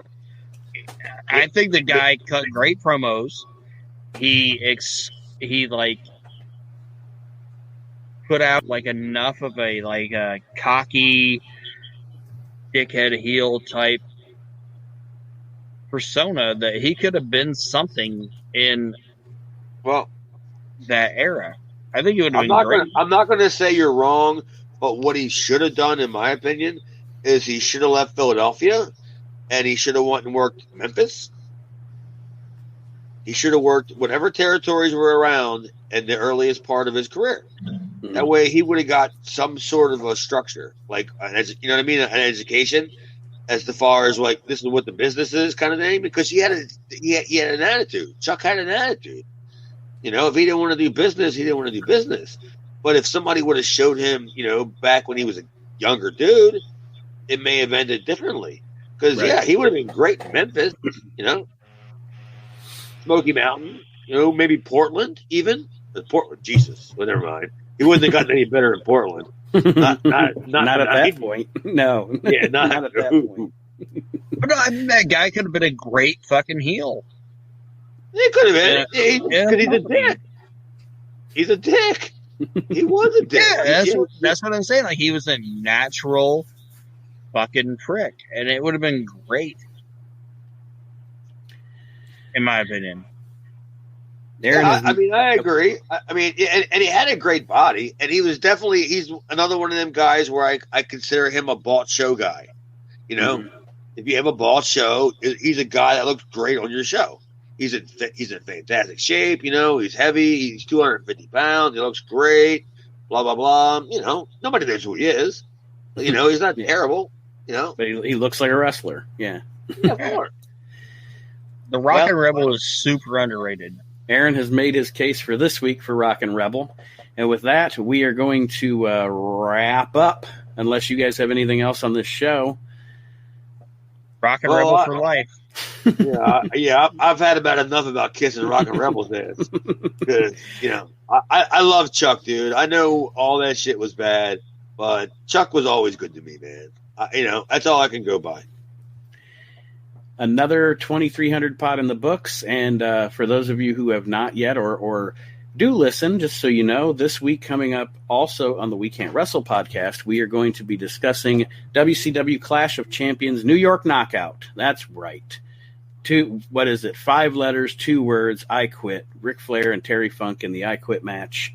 We're going to be talking about that this week on the We Can't Wrestle podcast, so check that out. And, of course, next week, April 20th, 1993, we will be talking about that episode of ECW.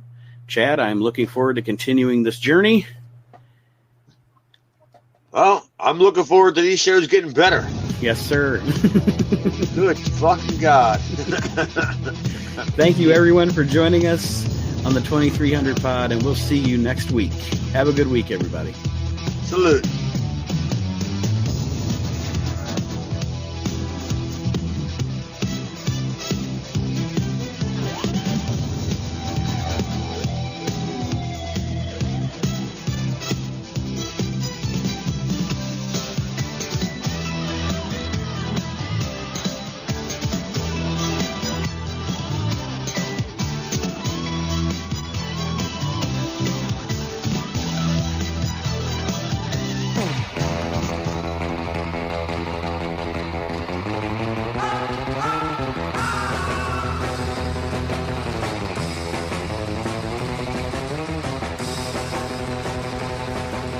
Hello, wrestling fans, and welcome to the latest episode of the 2300 pod. Nate Maxon here with you. My brother Aaron is out there as well. What's up, brother? Hey. And, of course, ECW's Chad Austin is with us. Chad, welcome back for another episode of the 2300 pod. Giddy up. And this week's episode, we are going to be reviewing Hey, it's 420. We're going to be recording April 20th, 1993, reviewing that episode of ECW. But before we get into that, as we record here just yesterday, the sudden passing of Joe Laurinaitis, professionally known as Road Warrior Animal, kind of a shock, shocking death there. And I just wanted to get some thoughts from Chad, especially. I'm sure Aaron and I will yammer on the We Can't Wrestle podcast this week about the Road Warrior. But Chad, any thoughts of Animal? Any interaction with him?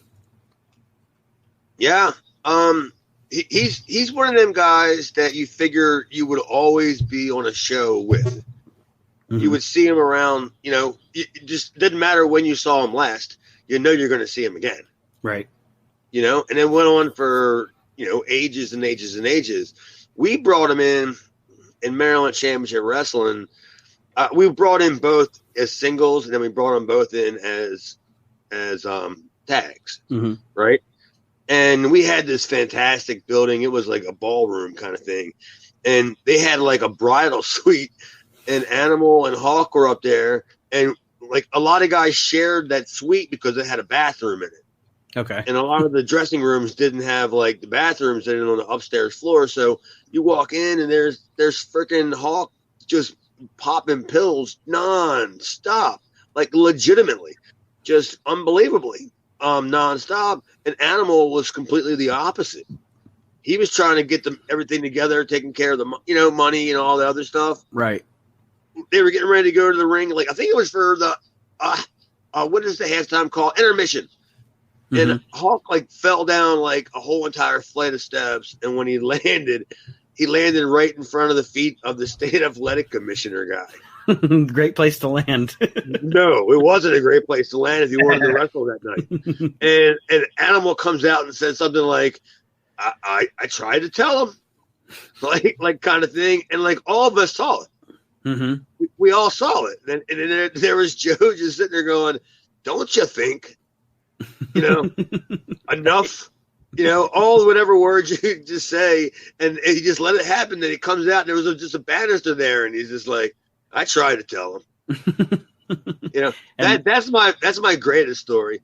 But the other times was just seeing Joe on the independents. You take for granted the times you see him. You know what I'm saying? Right.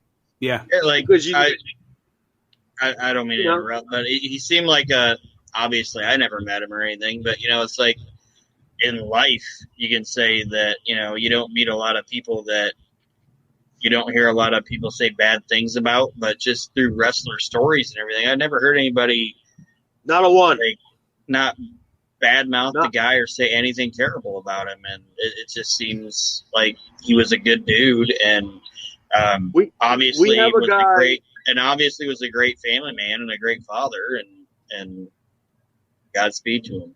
We have a guy in Baltimore right now, Brian Holehouse. Peace out, buddy. I love you to death. He lives down the road from me. We don't see each other often. And he kind of picks up and takes the WWE superstars who come in for, Maryland Championship Wrestling. Mm-hmm. Like he picks them up from the airport, takes them to the hotel, and, and he's been fortunate enough to be buddies with some of the top guys. Like he's really good friends with Ron Simmons. He's really good friends with Kevin Nash. He's really good friends with said Road Warrior Animal. And I didn't even bother to look at his page yet, and it's been over a day because I can just imagine.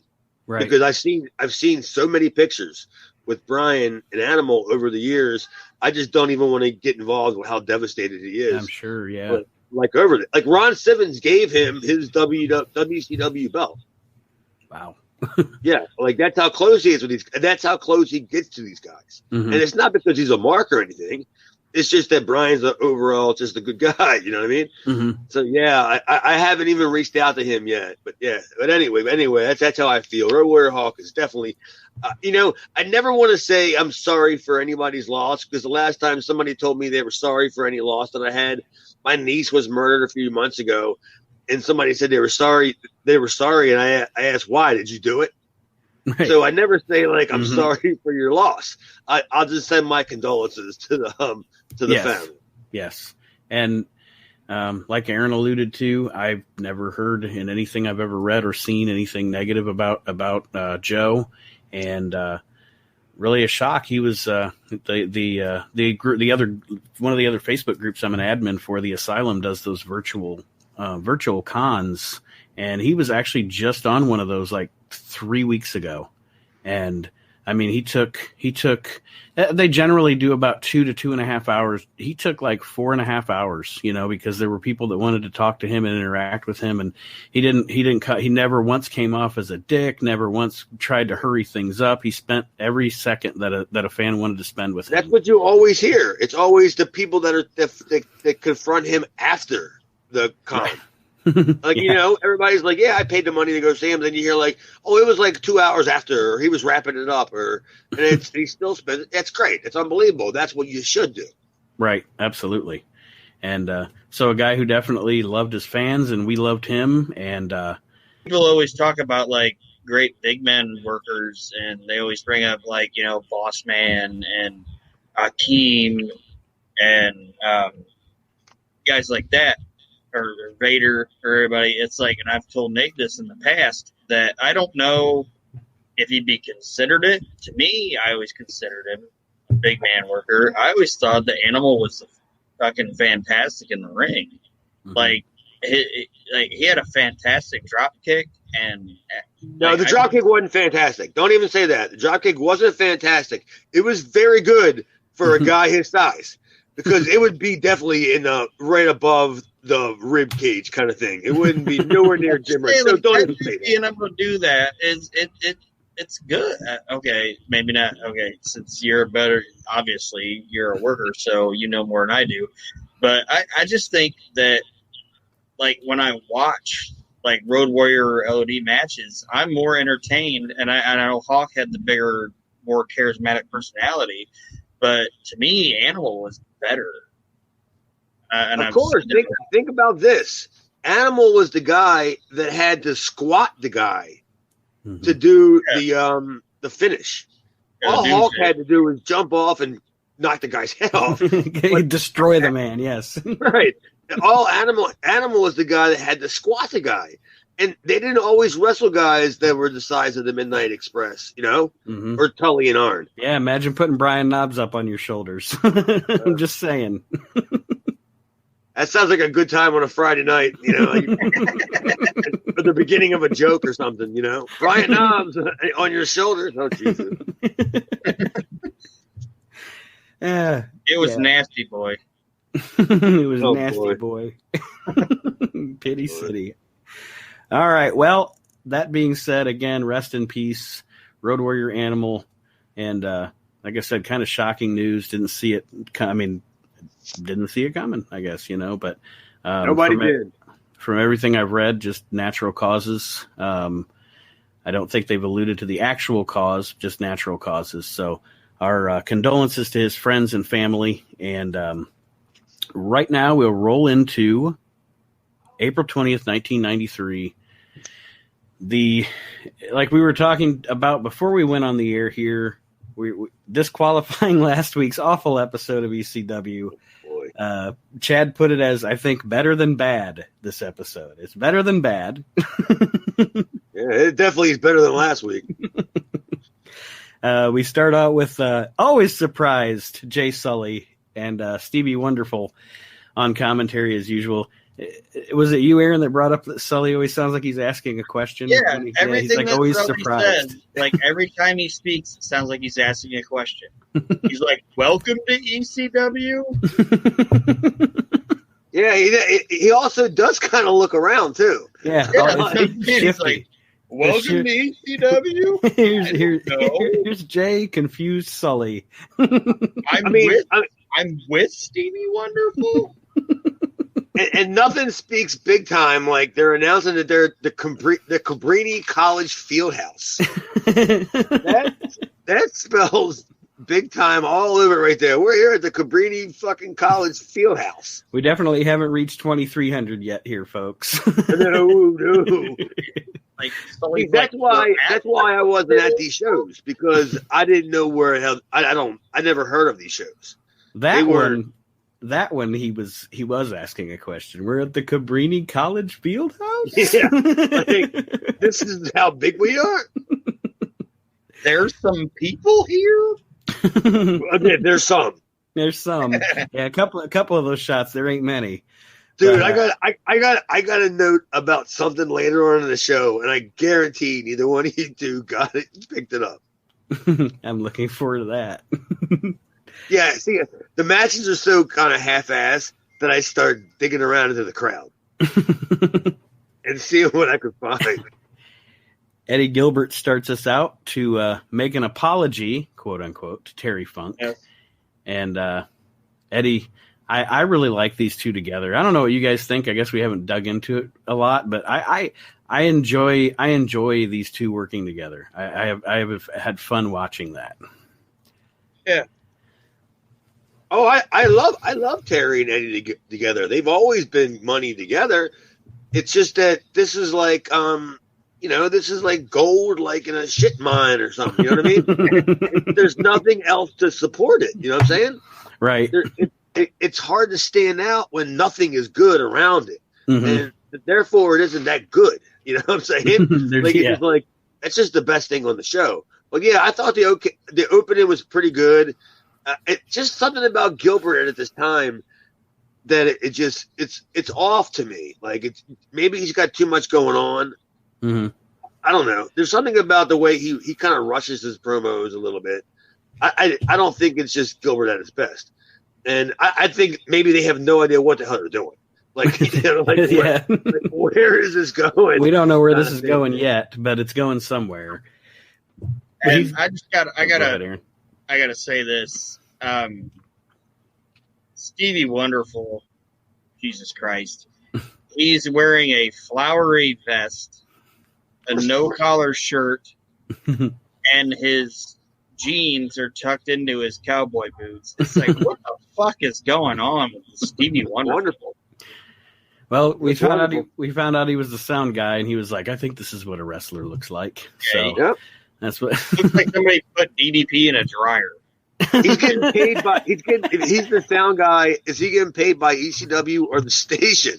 I don't even know what's worse. Like, what would you want to get paid by? Todd Gordon or Sports Channel Philly? Which check is basically going to clear? Probably moonlighting at the pawn shop. Yeah.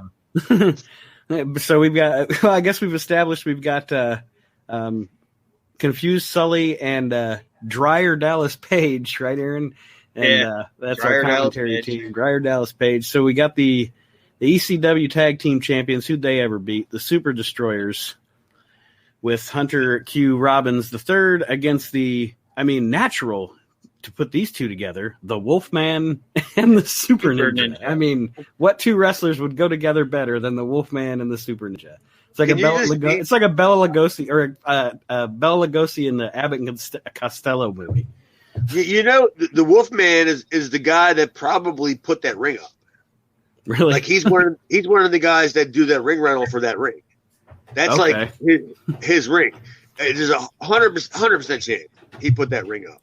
And then when he was in the ring, and I was like, "Oh my God, it's fucking Dudley," and I know how quote unquote good he is. Mm-hmm. And I'm just thinking, like, "Oh my God, they're gonna put him with the Super D's and everything." And then I go, "Who is the other guy?" Right? And then it took him a while before they said the Super Ninja. And then I'm thinking back in, like, who would it be? I mean, did you guys figure you were going to ask me? I said who was the fucking Super Ninja? Like, who is that? I have no because I'm looking at it, and one of the people that I had it, and I'm wrong. I know I'm wrong, but I thought I wrote down Kevin Lawler. Mm-hmm. But it wasn't He's a until. little too tall.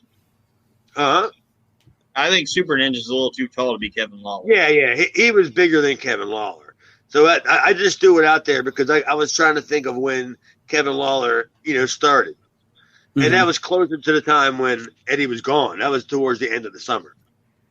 So that wasn't him. But, yeah, I have no idea who it was. It was probably Stetson or one of them Philly fucking strong, guys who do whatever. Yeah, working twice in one night. Yeah, and the Wolfman's terrible. Oh, Wolfman was really terrible. And how about when one of the Super Destroyers just took the belt at the end of the match and just whipped the Wolfman out of the ring, who was just standing there selling on the ring apron. He just took the belt and he just whipped him. I was like, Jesus Christ. Oh, then there was a classic. There was a classic clothesline by one of the Super Destroyers too that I loved. Don't you love a clothesline where it's not nowhere near the neck? Yeah, it's just an arm flailing into somebody. I want to call the Wolfman with his stupid outfit and his fat. He's Joe LaPuke. That's what I want to call the Wolfman. Joe LaPuke. Yeah. Well, geez, whiz. I mean, I'm not even sure who's even better at it. That's a whole different podcast. But I just love when somebody does a clothesline and hits him in the midsection. That just blows my mind that it's so indie. I hate to do research while we're on the air, but I had to. So I checked it out, and apparently the Super Ninja in Extreme Championship Wrestling was Rick Michaels. I don't even know who that is. I don't know what the fuck that is either. Is that his other gimmick? Let me see. It doesn't. It looks like he worked in the Pro Wrestling Federation. Where is that at? Ooh. Probably the Northeast, I assume. And he even made a tag team later named the Super Ninjas with a Super Ninja 2. And he was also in NWA Wildside. So there we go. Mystery solved. All right. So that was Burt Prentice. So it's not really a mystery because nobody knows who fucking Rick Michaels is either. So. No. I think Rick Michaels is his other name. It's kind of like he probably got booked by Gilbert, and he said, "Look, I don't want to do a job as Rick Michaels, but I'll do a job as the Super Ninja." Yeah, that's probably how that worked. And the Easter egg in this match, the halitosis reference. Yes. Oh, there it was. Yeah, Terry Funk saying that Hunter Q. Robinson, he could smell his breath from ringside. He's a nasty motherfucker. Oh yeah. Yeah, and as soon as I heard it, I was like, "Dude, I told them guys that I never dealt with it. I just heard about it, like kind of thing." And when Terry Funk said it, I was like, "Shoot!" I'm pretty sure I just yelled out in the living room, "Shoot!" That was unbelievable. That was when he said it, I laughed my ass off. I think this is the first time I ever heard a asshole chant on wrestling television, because there was a pretty good asshole chant going on for Hunter Q. Robbins. And then Terry Funk attempts to interview Halitosis and Eddie Gilbert. About the finish of the match. I mean, the Super Destroyers. Yes. I mean, you gotta go with the finish. The Super Destroyers win. And really, to the surprise of no one. And that because I literally wrote down. I wrote it in quotation marks, a hot tag to the Super Ninja. Like, he literally came in just to get beat. The other guy was in there taking a beating the whole entire time, but the Super Ninja, Rick Michaels, by the way, which it's rumored to be him, he comes in just to get beat. Yeah, that fucking Wolfman, he gets beat up for like 8 minutes, and then Super Ninja tags in and gets like a sloppy on the mat senton bomb from one of the Super Destroyers, and it's over. So I know I jumped the gun on the finish there, probably because I was not paying attention to it. But so now we move to the interview, Terry Funk and Halitosis. And Eddie Gilbert out with a chair. Anything on the interview, guys? What was kind of an interview? A few words. The Eddie Gilbert chair shot was terrible. That was completely atrocious. Like he wanted, like, you know how it is. It's one thing when you know you're going to, here he goes the helicopter again. It's one thing when you know you're going to hit the guy in the back, and you can swing hard at the guy's back, right? But Gilbert was so light that he wanted to swing the chair, but he lightened up before he finished delivering it, and then released the chair. So there was no force at all behind it. Like, he basically threw the chair at Terry Funk from like 3 feet away. Like, I can't believe the damage that would have done. Especially for a especially to a man of Terry Funk's caliber. I couldn't believe that how tolerance. bad like Gilbert would let that go. I mean, and then what's he going to do right after that? He's going to give him a couple of kicks, blah blah blah. Yeah, that to me was like that was terrible. Yeah, it was two pros or one pro being kind of indie there. You know. Yeah, but don't worry. Look at the as I wrote it down on my notes is a classic. Aaron, anything on that segment from you? Well, I'm just the thing I'll say about this episode is that at least Fitz kind of picking up, like they're accelerating storylines at least on the like you know the first two episodes there's CCW, this is what we're doing, but like at least they're pushing things ahead. You know, Yeah, what I mean? and there's a running story going through the episode too. They're trying, which is yeah. But I mean, but Eddie comes from. I don't know where I'm gonna bring it up. Oh yeah, it comes in later on. But there's some things that Eddie's doing that are in Philadelphia that would work in Memphis, but not Philadelphia. Yeah. Okay. And that'll come up later on. And I was like, man, you got to be careful how you build this shit.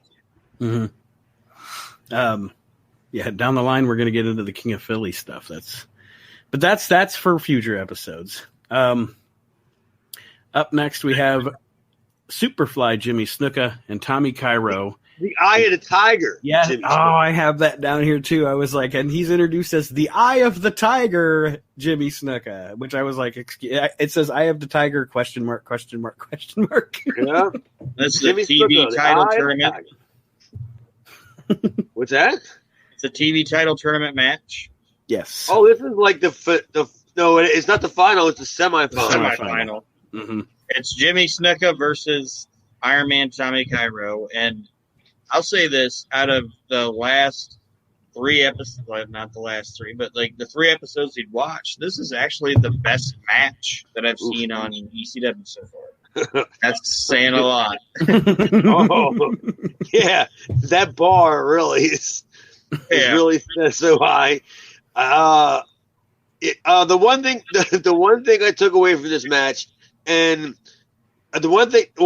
two things was the fact that Jimmy Snuka thought way more highly of Tommy Cairo than he did of me.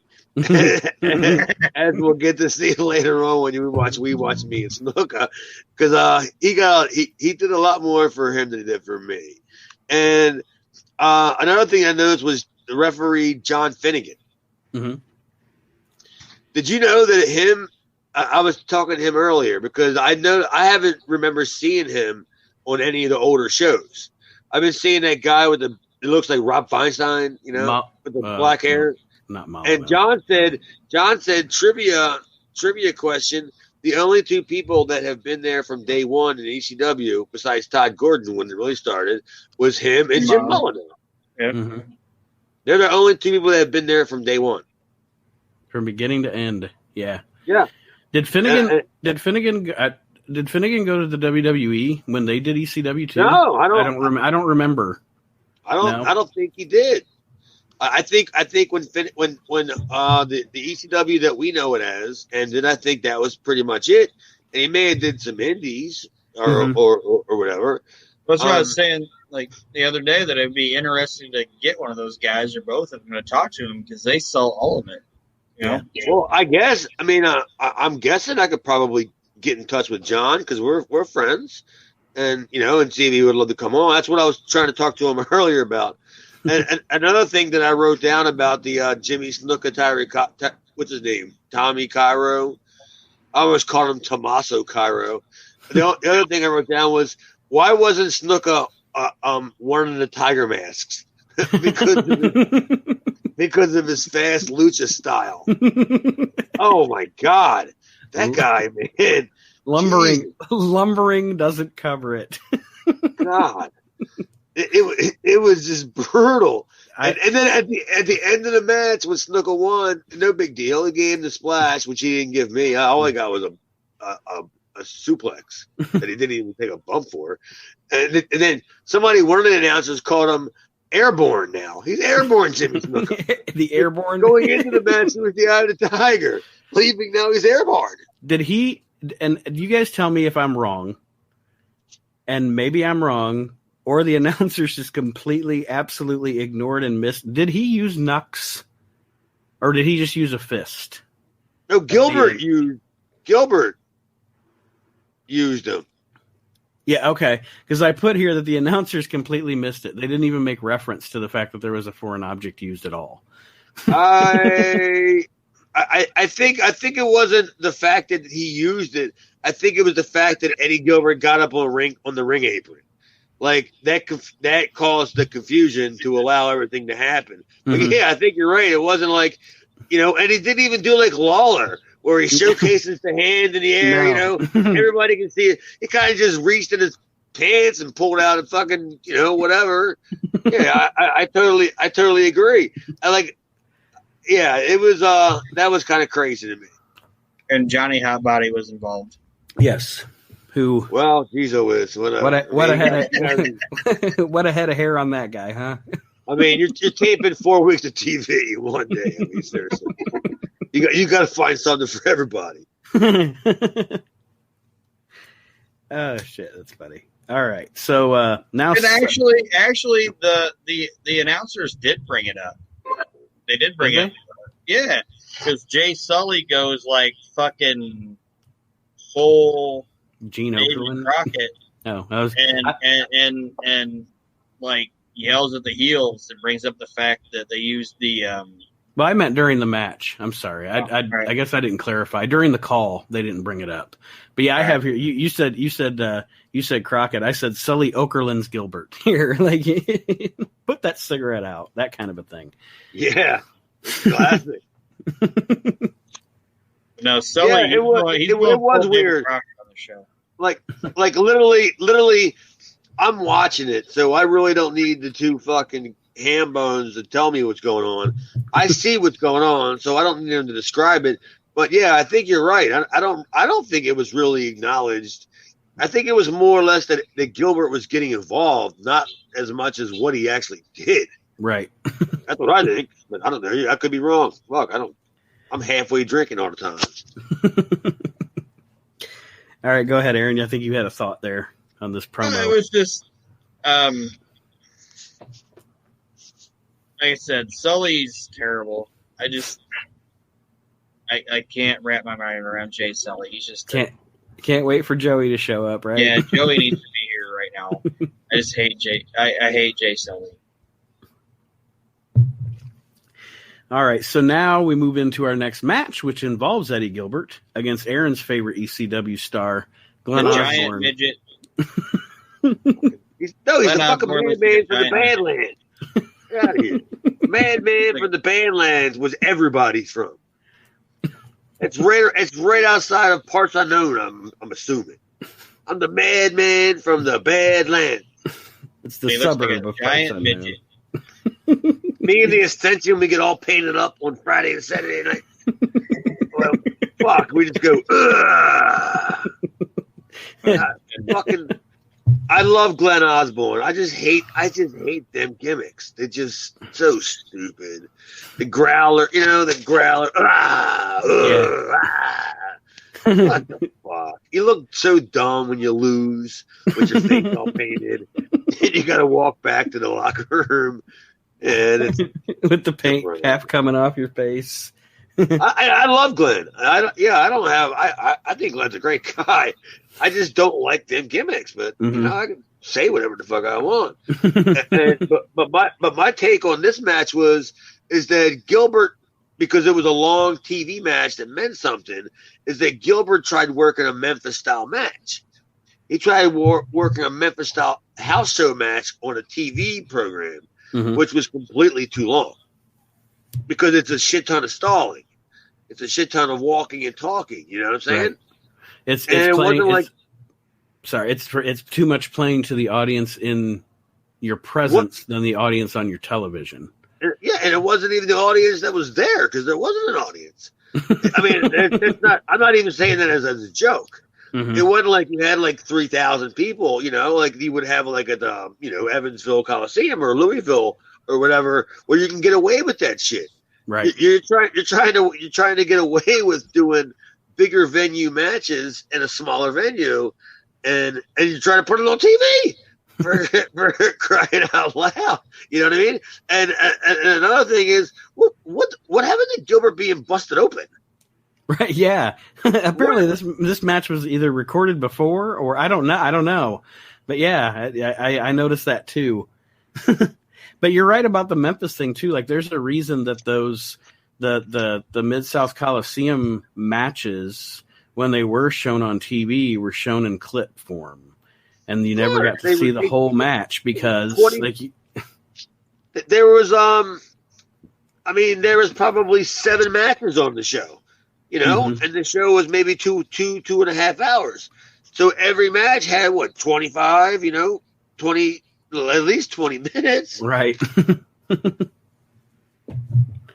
Aaron, your thoughts on this one? Well, Tigra's pointless.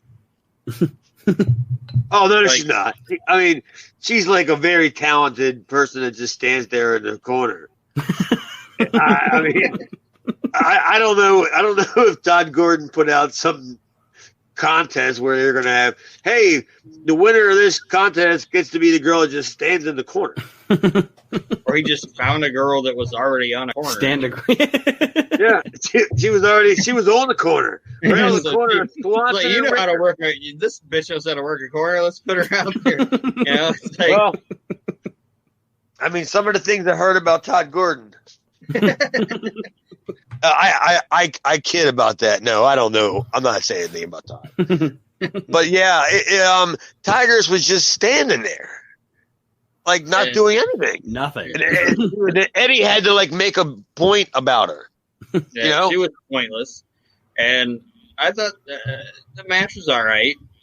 And like I said, this was again fucking Jay Sully going fucking full David Crockett and going against the heel and with the finish and everything. I actually wrote down here after the finish, Sully is a rat. He's a stooge. But the Knucks get involved again in this one. Well, we're still talking about the Gilbert Osborne thing, right? Yes. Yeah. Yeah. I mean, yeah. I mean, what I wrote was, oh, go ahead. I'm sorry. What were you saying? No, go ahead, Chad. Well, I mean, what I wrote was it was a way to give Gilbert lose, or Gilbert win and not hurt like Glenn, or however it went. You know what I'm saying? It was a safe way out. I can't read my fucking handwriting now. Well, like Gilbert won the match. I do remember what you said. Huh? Gilbert won the match by cheating, and then fucking Jay Sully went David Crockett and went you're right. And announced that fucking Gilbert cheated, and then the ref found the Knucks and gave it to fucking Osborne. It's fucking stupid. I thought it was Yeah. That's exactly what I meant. Like, that was a way to have Gilbert lose, kind of deal, and not screw anybody in the ref, kind of deal. And that was fine. I didn't have a problem with that. But again, it's too Memphis-y. Yeah. For me. I mean, maybe not you, but it was for me. It was too Memphis-y to have they got the Knucks, blah, blah, blah, reverse decision. Yeah. It was convoluted. Yeah, it was just too Memphis-y, with not enough people, Had it been a bigger crowd, maybe a different. What would it hurt to have fucking Eddie Gilbert lose in a match to Glenn Osborne in front of 30 people? Dude, you could do there's probably 6 or 7 referee spots that I know that could have him lose, on a banana peel, or kind of thing, Mm-hmm. I mean, just start with that. Not even the opponent. Take the opponent out of it. It's just I could pin Eddie Gilbert with a referee spot. Mm-hmm. But I don't know what his logic was, but maybe being as he is the demise of Eddie Gilbert. Being as he is the resident heel of the promotion, not somebody that's just coming in for one or two tapings where you want to get them over because you want them, like you said the first week, these are the guys you put on the poster.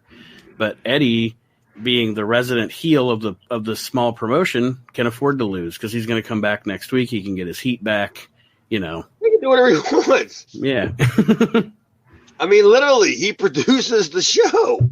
I mean, when you see the graphics at the end of it, what do you see? Producer Thomas Edward. Mm-hmm. Yeah, he can do whatever the hell he wants. So, like Aaron said, kind of convoluted. I didn't mention during the. I'm sorry, I want to go back here a minute. I think we got caught up on the finish, or I got us caught up on the finish. But earlier on, I think that Gilbert does a pretty fun Terry Funk impersonation. By the way, He tries, doesn't he? Yes, he does. He had the voice isn't spot on, but he definitely has the cadence down and everything. I thought I did write that down though, and then I forgot to cover it. But yeah, he does he hits the first 3/4 of a sentence down. Yeah, before you can tell it's really not funk. But yeah, it's not bad. Yeah, it's pretty good. I thought it was funny. Yeah, because at one point I'm listening to it, I'm just going, oh, because I kind of turn my head or whatever, and I'm like, that ain't Terry Funk. He extends the right word and all. I mean, yeah, he did. I thought he did a good job with that. Yeah, I thought he did too. It's pretty funny in my notes because it's on the next page, but I put that I was going to ask you guys what your impressions of Eddie Gilbert's Terry Funk impersonation. Well, there we go. What did you think? I thought it was pretty funny. I can't do one, man. I don't know how you say it. I don't even know. Dolst, I can't even begin to do it. Can you? Nope. The only impression I can do is the Iron Sheik. Seriously. All right, so we have I lost my. Okay, Rockin' Rebels next, right? Yes, he is. Yeah. Yeah, and the word "oh boy" is on my notes. Love me some Rockin' Rebel, and I love Rockin' Rebel. Did you notice on the network it says Frank Cody has a match? Yeah, he gets the Benoit treatment. He gets the Benoit treatment and whatever. But I think Rockin' Rebel is fantastic, or was fantastic. I like the Rockin' Rebel. Did you love it when he was talking to Peaches and he was like, "Look at me," and he was trying to compare him to the Sandman? He goes, "And I got the hair." I got the hair, and he flipped his mullet. And I was thinking, the audacity. Jesus, you're promoting that hair. Yeah, Rebel's a classic to me. I always will, man. I don't know, man. I take that whole stuff a different way than everybody. I don't know. But yeah, Rebel's a classic. As a performer and as a wrestler and everything, I enjoy the Rockin' Rebel. No, it was terrible as a performer and as a wrestler. I'm just talking about as a human being. I don't understand what the fuck happened. He was awful. Yeah, it was terrible. Come on. Don't even kid yourself. I like Rockin' Rebel. I like the guy. I'm going to be sad when he's not on the show anymore because I don't get to hear you two debate the Rockin' Rebel every week again. Oh, no, he's still around for a while. I enjoy it. Yeah, he's still got a few months left. Don't worry about it. He Bill Cosby's himself onto Peaches. Mm-hmm. Is this right around when the Sandman stumbles in? To the ring? Big boogie board or what? Yeah. What the hell? Literally, was it me or did the Sandman try to do the deal where he dives through the bottom rope, or did he try to dive through? I think he tried. Honestly, I think he tried to ride the surfboard through the ropes. No, I really think he tried to do that. No way he tried that. If you watch it, I think that's what he fucking tried to do. I think he thought he was going to scoot through the ropes on the fucking surfboard. He was either trying to throw the surfboard in over the top of the bottom rope. I swear, slide in, but he just rolled all the way in, I don't want to disrespect you, but I think he thought he was going to ride that fucking surfboard into the ring. I really think that's what his fat ass thought he was going to do. All right, I'll take your word for it, but I think he was boogie boarding his way into the ring, man. He was trying to that was the iconic dudes that shit. Spot. That was the iconic opening spot, right? Isn't that an opening where Sandman does the surfboard spot? Yeah, that was in the opening. And then here's where I got my little caveat. I even got little stars next to it on my notes. If you look behind where Sandman's getting beat up, there's a to the right hand side. That's basically the front door of the ECW arena. That's where Kathy Fitzpatrick would be taking the money at. Good friend. And if you look, I swear I wrote, "Is that a midget?" There's a midget sitting there swinging their legs. There's no fans on that side of the building, but like 4. And I'm going, "Is that a midget?" While the Sandman's getting demolished by the Rockin' Rebel. So you can tell me where this show is going. Like, I'd pay money to come back next Friday night to see the midget. See the midget again. I didn't even. Well, you said we probably wouldn't have noticed that. I did not notice that. Dude, that's how great the angle was going. That I'm looking in the background, because if you go back and look, because the way they did the seating, it's like if you look to the right of the camera, there's nothing over there. And there was just like 7 or 8 people sitting in chairs, and I'm going, this fucking guy's arms are long, but his legs are swinging. Like, that's a midget. It's Glenn Osborne. Well, it was a mini Osborne, which is apparently coming up, right? Yeah. Yes, our main event of the show. Oh, good Lord. Glenn Osborne and Jimmy Snuka tearing this little house down with a TV title tournament final. Go ahead, Aaron. Give us the details. Yeah, come on, Aaron. Yeah, there's not much. You make the first move. Todd Gordon's on commentary, and with the spines and suspensions. Yes. Yeah, with the spines and suspensions. Eddie Gilbert yells at him, and they have a back and forth thing. It was a tournament that, honestly, if anybody looking at it had a fucking brain, would know the outcome of. This is true. Did you hear when Todd Gordon, when he was talking about his fines and suspensions, that he said something? I'm tired of all the surfboards, women, and stairs. And I'm thinking, what fucking guy would say that? Like, I heard him say that. I'm going, yeah, surfboards, women. I don't even know what the stairs could be, but what the fuck? I mean, if you're into the surfboards and the women, so I'm good. Yeah, I'll take it. And fucking Jimmy Snuka is your new TV champion in a really shitty match. I wrote literally that Osborne is so indie. And then, that's pretty much all I could write, because it was literally, I thought that Jimmy Snuka did way more with him.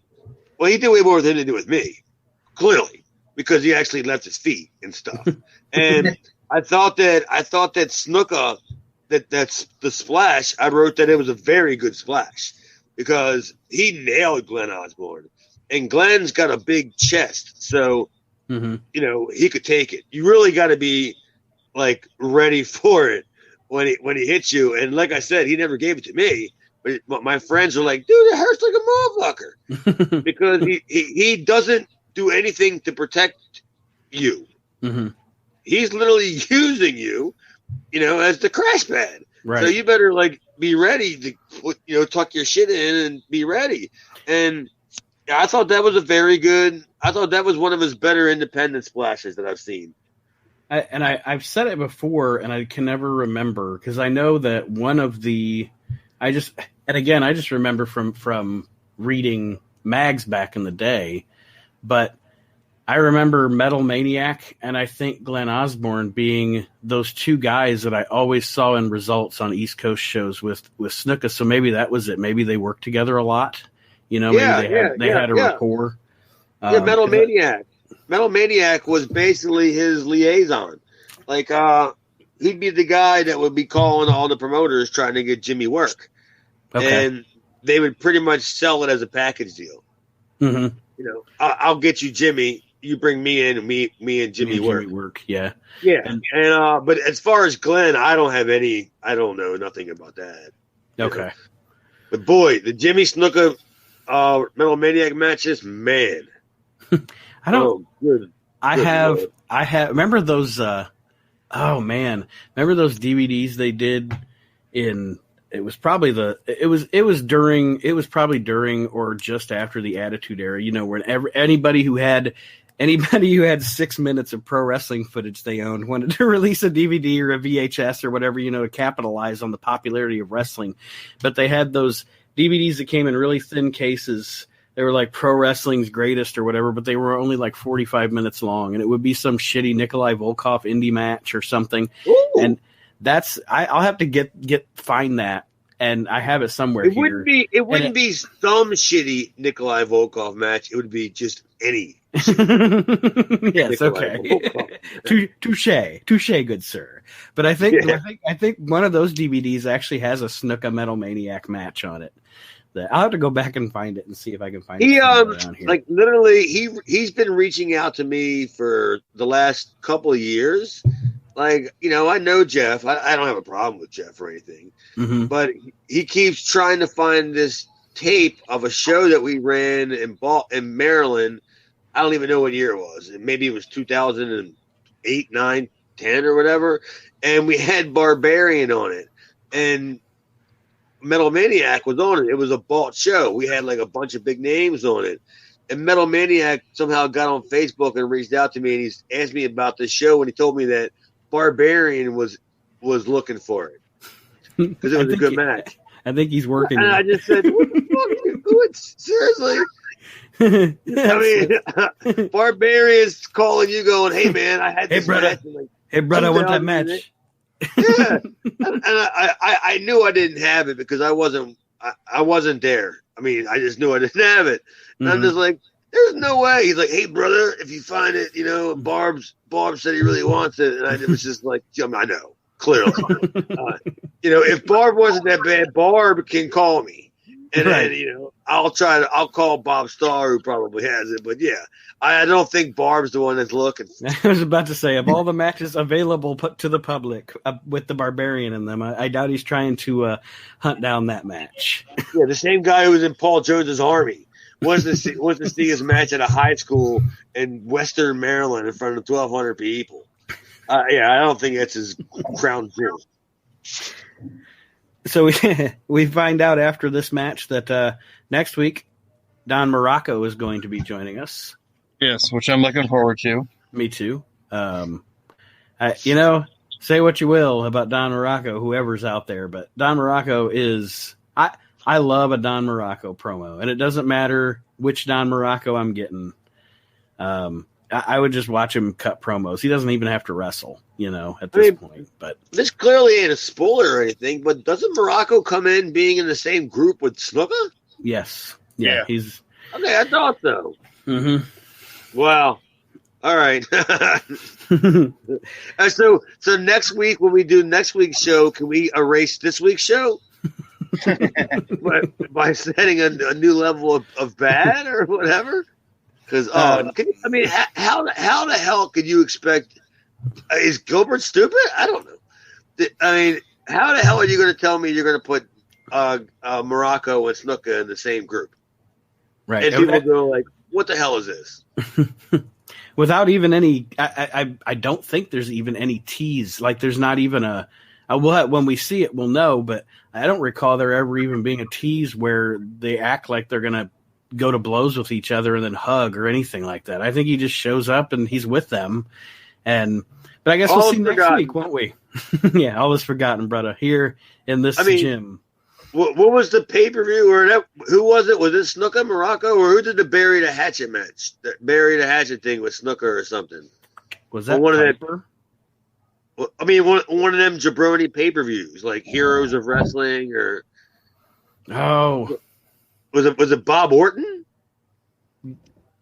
I think Bob so. Orton and Snuka fought on that Heroes of Wrestling pay-per-view, and that thing's fucking terrible. What about the one with the card game where they had a card game, and then that's the Heroes of Wrestling.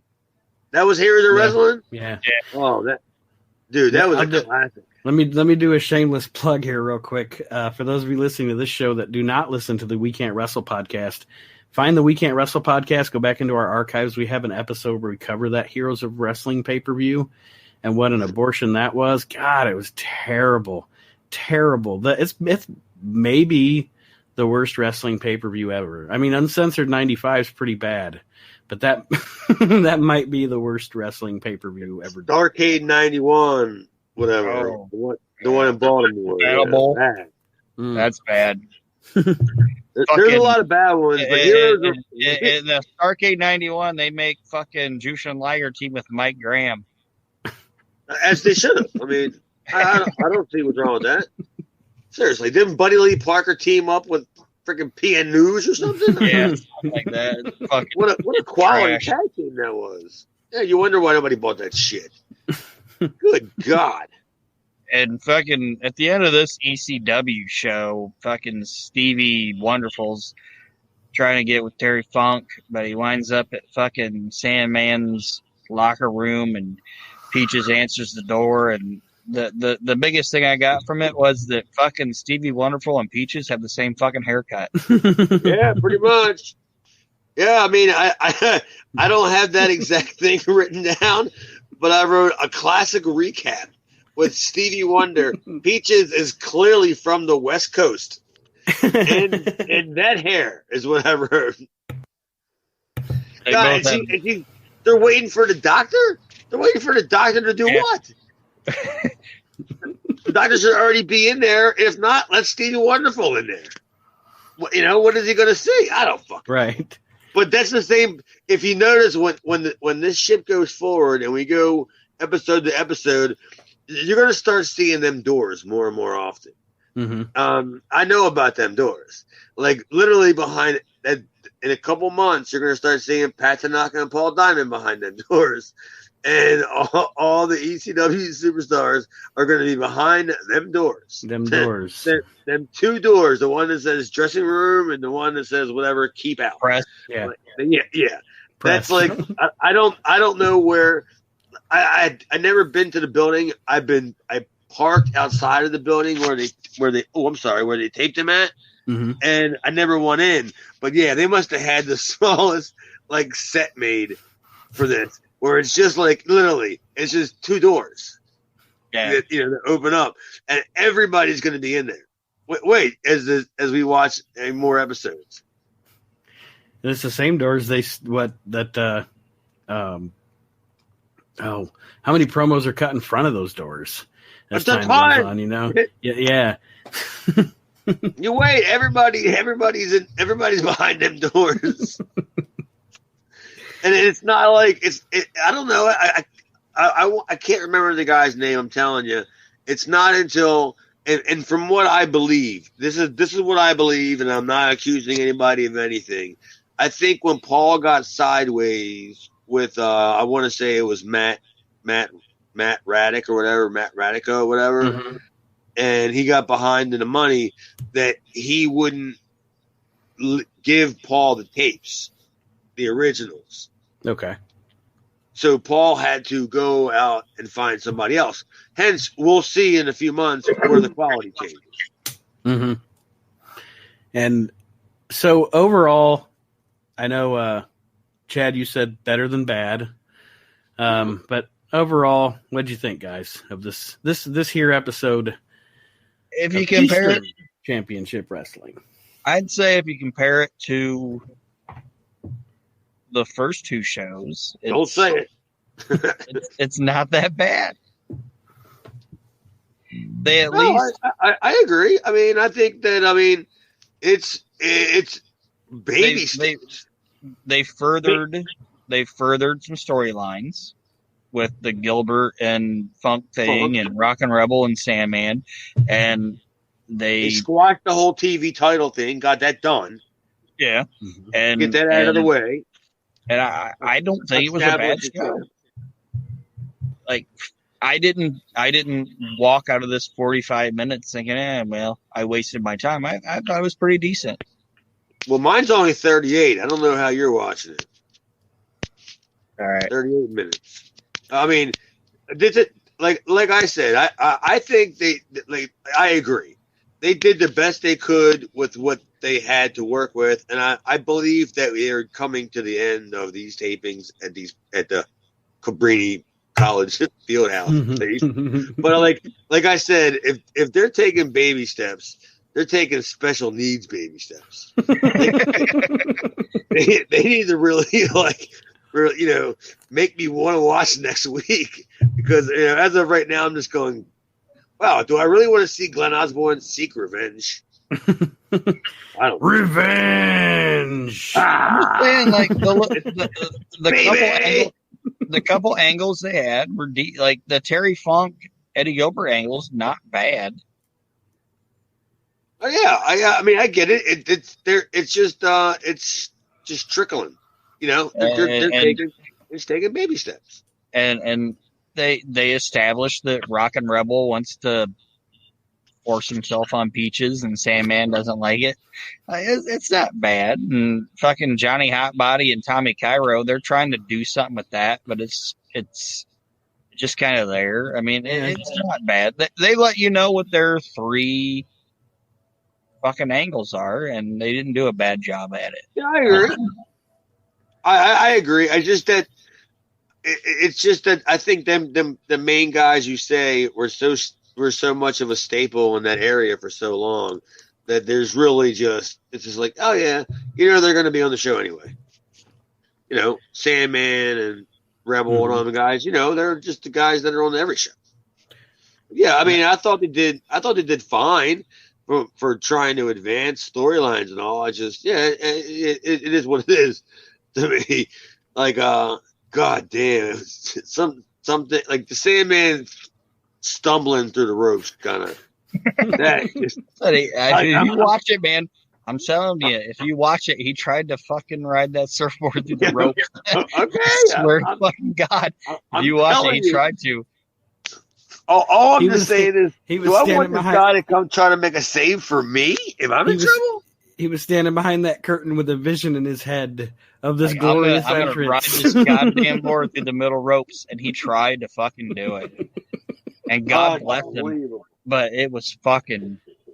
Yeah, I mean, so I give the show. I mean, I clearly give it an A for effort, because you're only working with, if you ain't trying to build a, you're only working with what you have, and it's kind of like on a budget. So you're trying to get everybody in, and I love the fact that you're putting Snooker with a guy like Osborne. Not that I think Osborne is the guy, but putting over a local guy. You know what I'm saying? Right. Featuring a local guy against a name. Mm-hmm. God, that match was bad. I think, that match was not overall. Good. I think I would have booked the. Sorry, I think I would have booked. I would have. Not looking at it right now, but like if I'm booking that tournament, like I would have made the finals fucking Snuka versus Tommy Cairo. I think that would have been a better final, but that's just me. I probably would have had JT in there, but I don't know, maybe. But was Cairo, he around? Yeah, he was in the tournament. But Cairo was billed as undefeated. So when Snuka beat him, it really just pretty much killed him, because it wasn't like it took Snuka 25 minutes to beat Tommy Cairo, right? And it wasn't like he did that, but they were building this whole entire Tommy Cairo winning streak, and then Snuka just squashes him, whatever with the thing. And I'm just like, wow, and then. They even made a point to announce the fact that his unbeaten streak is gone. Mm-hmm. So I'm like, what the fuck was that? That should have been the final of it. Yeah. What's that? That should have been the finals. Like, it shouldn't have been Snuka beating Tommy Cairo in the fucking semifinals. It should have been Snuka beating Tommy Cairo in the finals of the tournament and letting Johnny Hotbody interfere, and then you can. I'm not 100% sure what I would have done, But I think if Eddie Gilbert really had his way to do something, and I probably think this would have been more based upon how well Snuka was willing to work. I would have did something where them two would have been them two in the finals, and then Eddie trying to convince Snuka, and then you could do a deal where no matter what, I mean, there's 5 different ways 10 different ways you could do it, where you can put whoever you want over to whoever you want over, and you have all the challengers going, wait a minute, like this is crap. You know what I'm saying? Mm-hmm. I mean, that's what I think I would have done, because that would have made Gilbert seem more like a fucking chicken shit, and Snuka looking like, do I want this belt or do I want to be aligned with this fucking idiot? Right. Kind of thing. Yeah, you could have won a million different ways. I mean, but there's a million different ways you could have did it. They just didn't do it any of them ways. They did it their way. I mean, I ain't saying it's bad. You put the belt on Snuka, and in my opinion, it was erased the whole entire tournament. You know what I'm saying? Get rid of the whole, why are you doing this? Establish your people now, Exactly. That's my opinion. I don't like tournaments for companies that don't fucking have any, history. Yeah. Who the fuck knows who the Super Destroyers are? Fuck. At least with the Super Destroyers, they were just like, these are our tag team champions. Here you go. Yeah, they just told you they were the champions. But yeah, I mean, you don't run a TV show for 3 weeks and you're being in the middle of a TV title tournament. Good God. Until last week, we didn't even have TV. And here's our TV title. Yeah, that to me is kind of senseless. But yeah, I gave the show overall on a scale, if I was grading it like high school, I would say it was a C- because it had moments. It had flight. I gave it about a half, like a 3 out of 5, just because I did like the running story between Gilbert and Funk throughout the show. That entertained me. And I mean, there were some fun moments in here. The matches, the funny thing about this show to me was the matches were the biggest problem with it. Like a lot of the story and everything and all that wasn't too bad, but the matches. There wasn't a match I really enjoyed on this show. I gave it a 3 out of 5 too, and I actually liked this show, and I thought they did enough in it to push forward what the stories are trying to say. And I kind of like the fact that Rebel busted the board over Sandman's head. I like that little angle. I don't know. I might be stupid. I don't know, but I enjoyed it. So next week, go ahead, Jim. It definitely was. It definitely was what it was. I think we all can agree that it was somewhere in the middle. Yes. And given what it was, that it was what it is what it was. I agree. Whoever said that the matches were the biggest problem. Yeah. Yeah. If you condense them matches to do whatever, and then it's all just promos, packages, blah blah blah, that show would have been a solid, I don't know, fucking B or however fuck. You know what I mean? Yep. So according to the WWE Network, just so that you guys, you listeners know, and my fellow co-hosts know what we have to look forward to next week on the April 27th, 1993 edition of ECW. Don Morocco and ECW TV champion Jimmy Snuka join forces with Hot Stuff Eddie Gilbert. Plus, the Rockin' Rebel challenges the Sandman for the ECW Heavyweight Championship. Shit. The Suicide Blondes debut against Tommy Cairo and JT Smith. And that's what they have listed. So that's what we have to look forward to. Suicide Blondes. Is that Candido? Chris Michaels and somebody. It's not Candido? It's not Candido at first. No, it might be. Is it John? It's not Johnny Hotbody, is it? Yeah, but I know Chris Michaels. It's Chris Michaels and Johnny Hotbody, I think. Okay. Because Johnny Hotbody's trying to sell himself as a blonde, even though he isn't.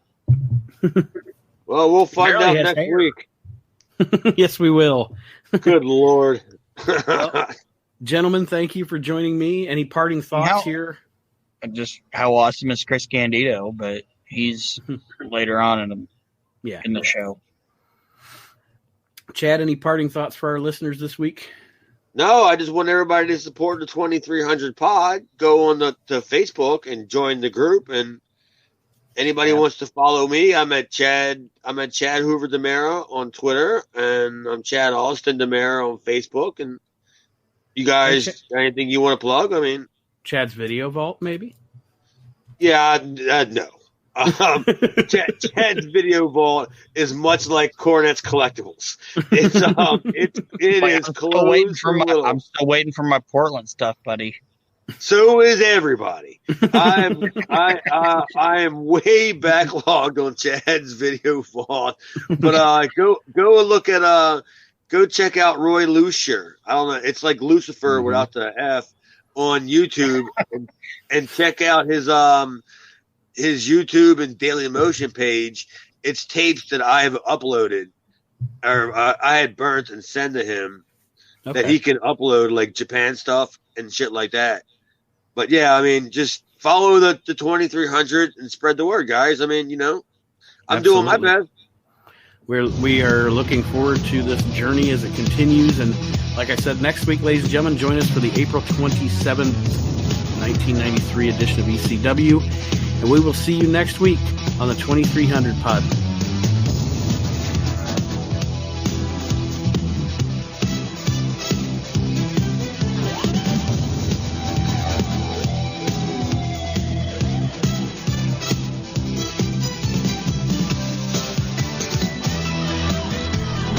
All right, there you have it. The first 3 episodes of the Reliving the Extreme podcast, there for you to enjoy, and I hope that by listening to that, getting a taste of the show, you will go subscribe and start listening to Reliving the Extreme every single week, as again, we chronicle the history of ECW with ECW's own Chad Austin, a guy that actually worked there. We're actually getting to the point in the history of ECW where Chad comes in, so he'll be able to have a lot more backstage conversation about the shows, which I'm going to find very fascinating. Now, that being said, before I sign off this week, I would be remiss if I did not say, if you were listening to the show and you are not a member of our Facebook group, join the Facebook group. What are you waiting for? The We Can't Wrestle Podcast Facebook group is there for you. Lots of stuff goes on, free giveaways, lots of wrestling conversation. We want you to be a part of it. And also, don't forget to join Archie's group, World Championship Customs. If you're a fan of figures, custom figures, a fantastic group to be a part of, along with our friends in the Asylum. The Asylum also not just about figures, but the Virtual Asylum, where they are having virtual signings in the age of COVID. Professional wrestlers have not been able to do conventions like they normally do, and the Asylum has had some great guests, i.e. Demolition, Hacksaw Jim Duggan, Buff Bagwell, Victoria, Melina. It's been great. Coming up this week, The Rock, Don Morocco, one of my favorites of all time. And coming up in the future, they have Dustin Rhodes coming to the Virtual Asylum. So please do check out the Virtual Asylum, the Asylum, World Championship Customs, and of course our group, the We Can't Wrestle Podcast group. Now, you also need to join the whole point of this show, the Reliving the Extreme Facebook group as well. So that being said, I know I've done my shameless plugs here. I want to thank you all for joining me this week for another edition of the We Can't Wrestle Podcast. The next show, we will start our Hall of Fame conversation, and we will see you next time around, ladies and gentlemen, on the We Can't Wrestle Podcast.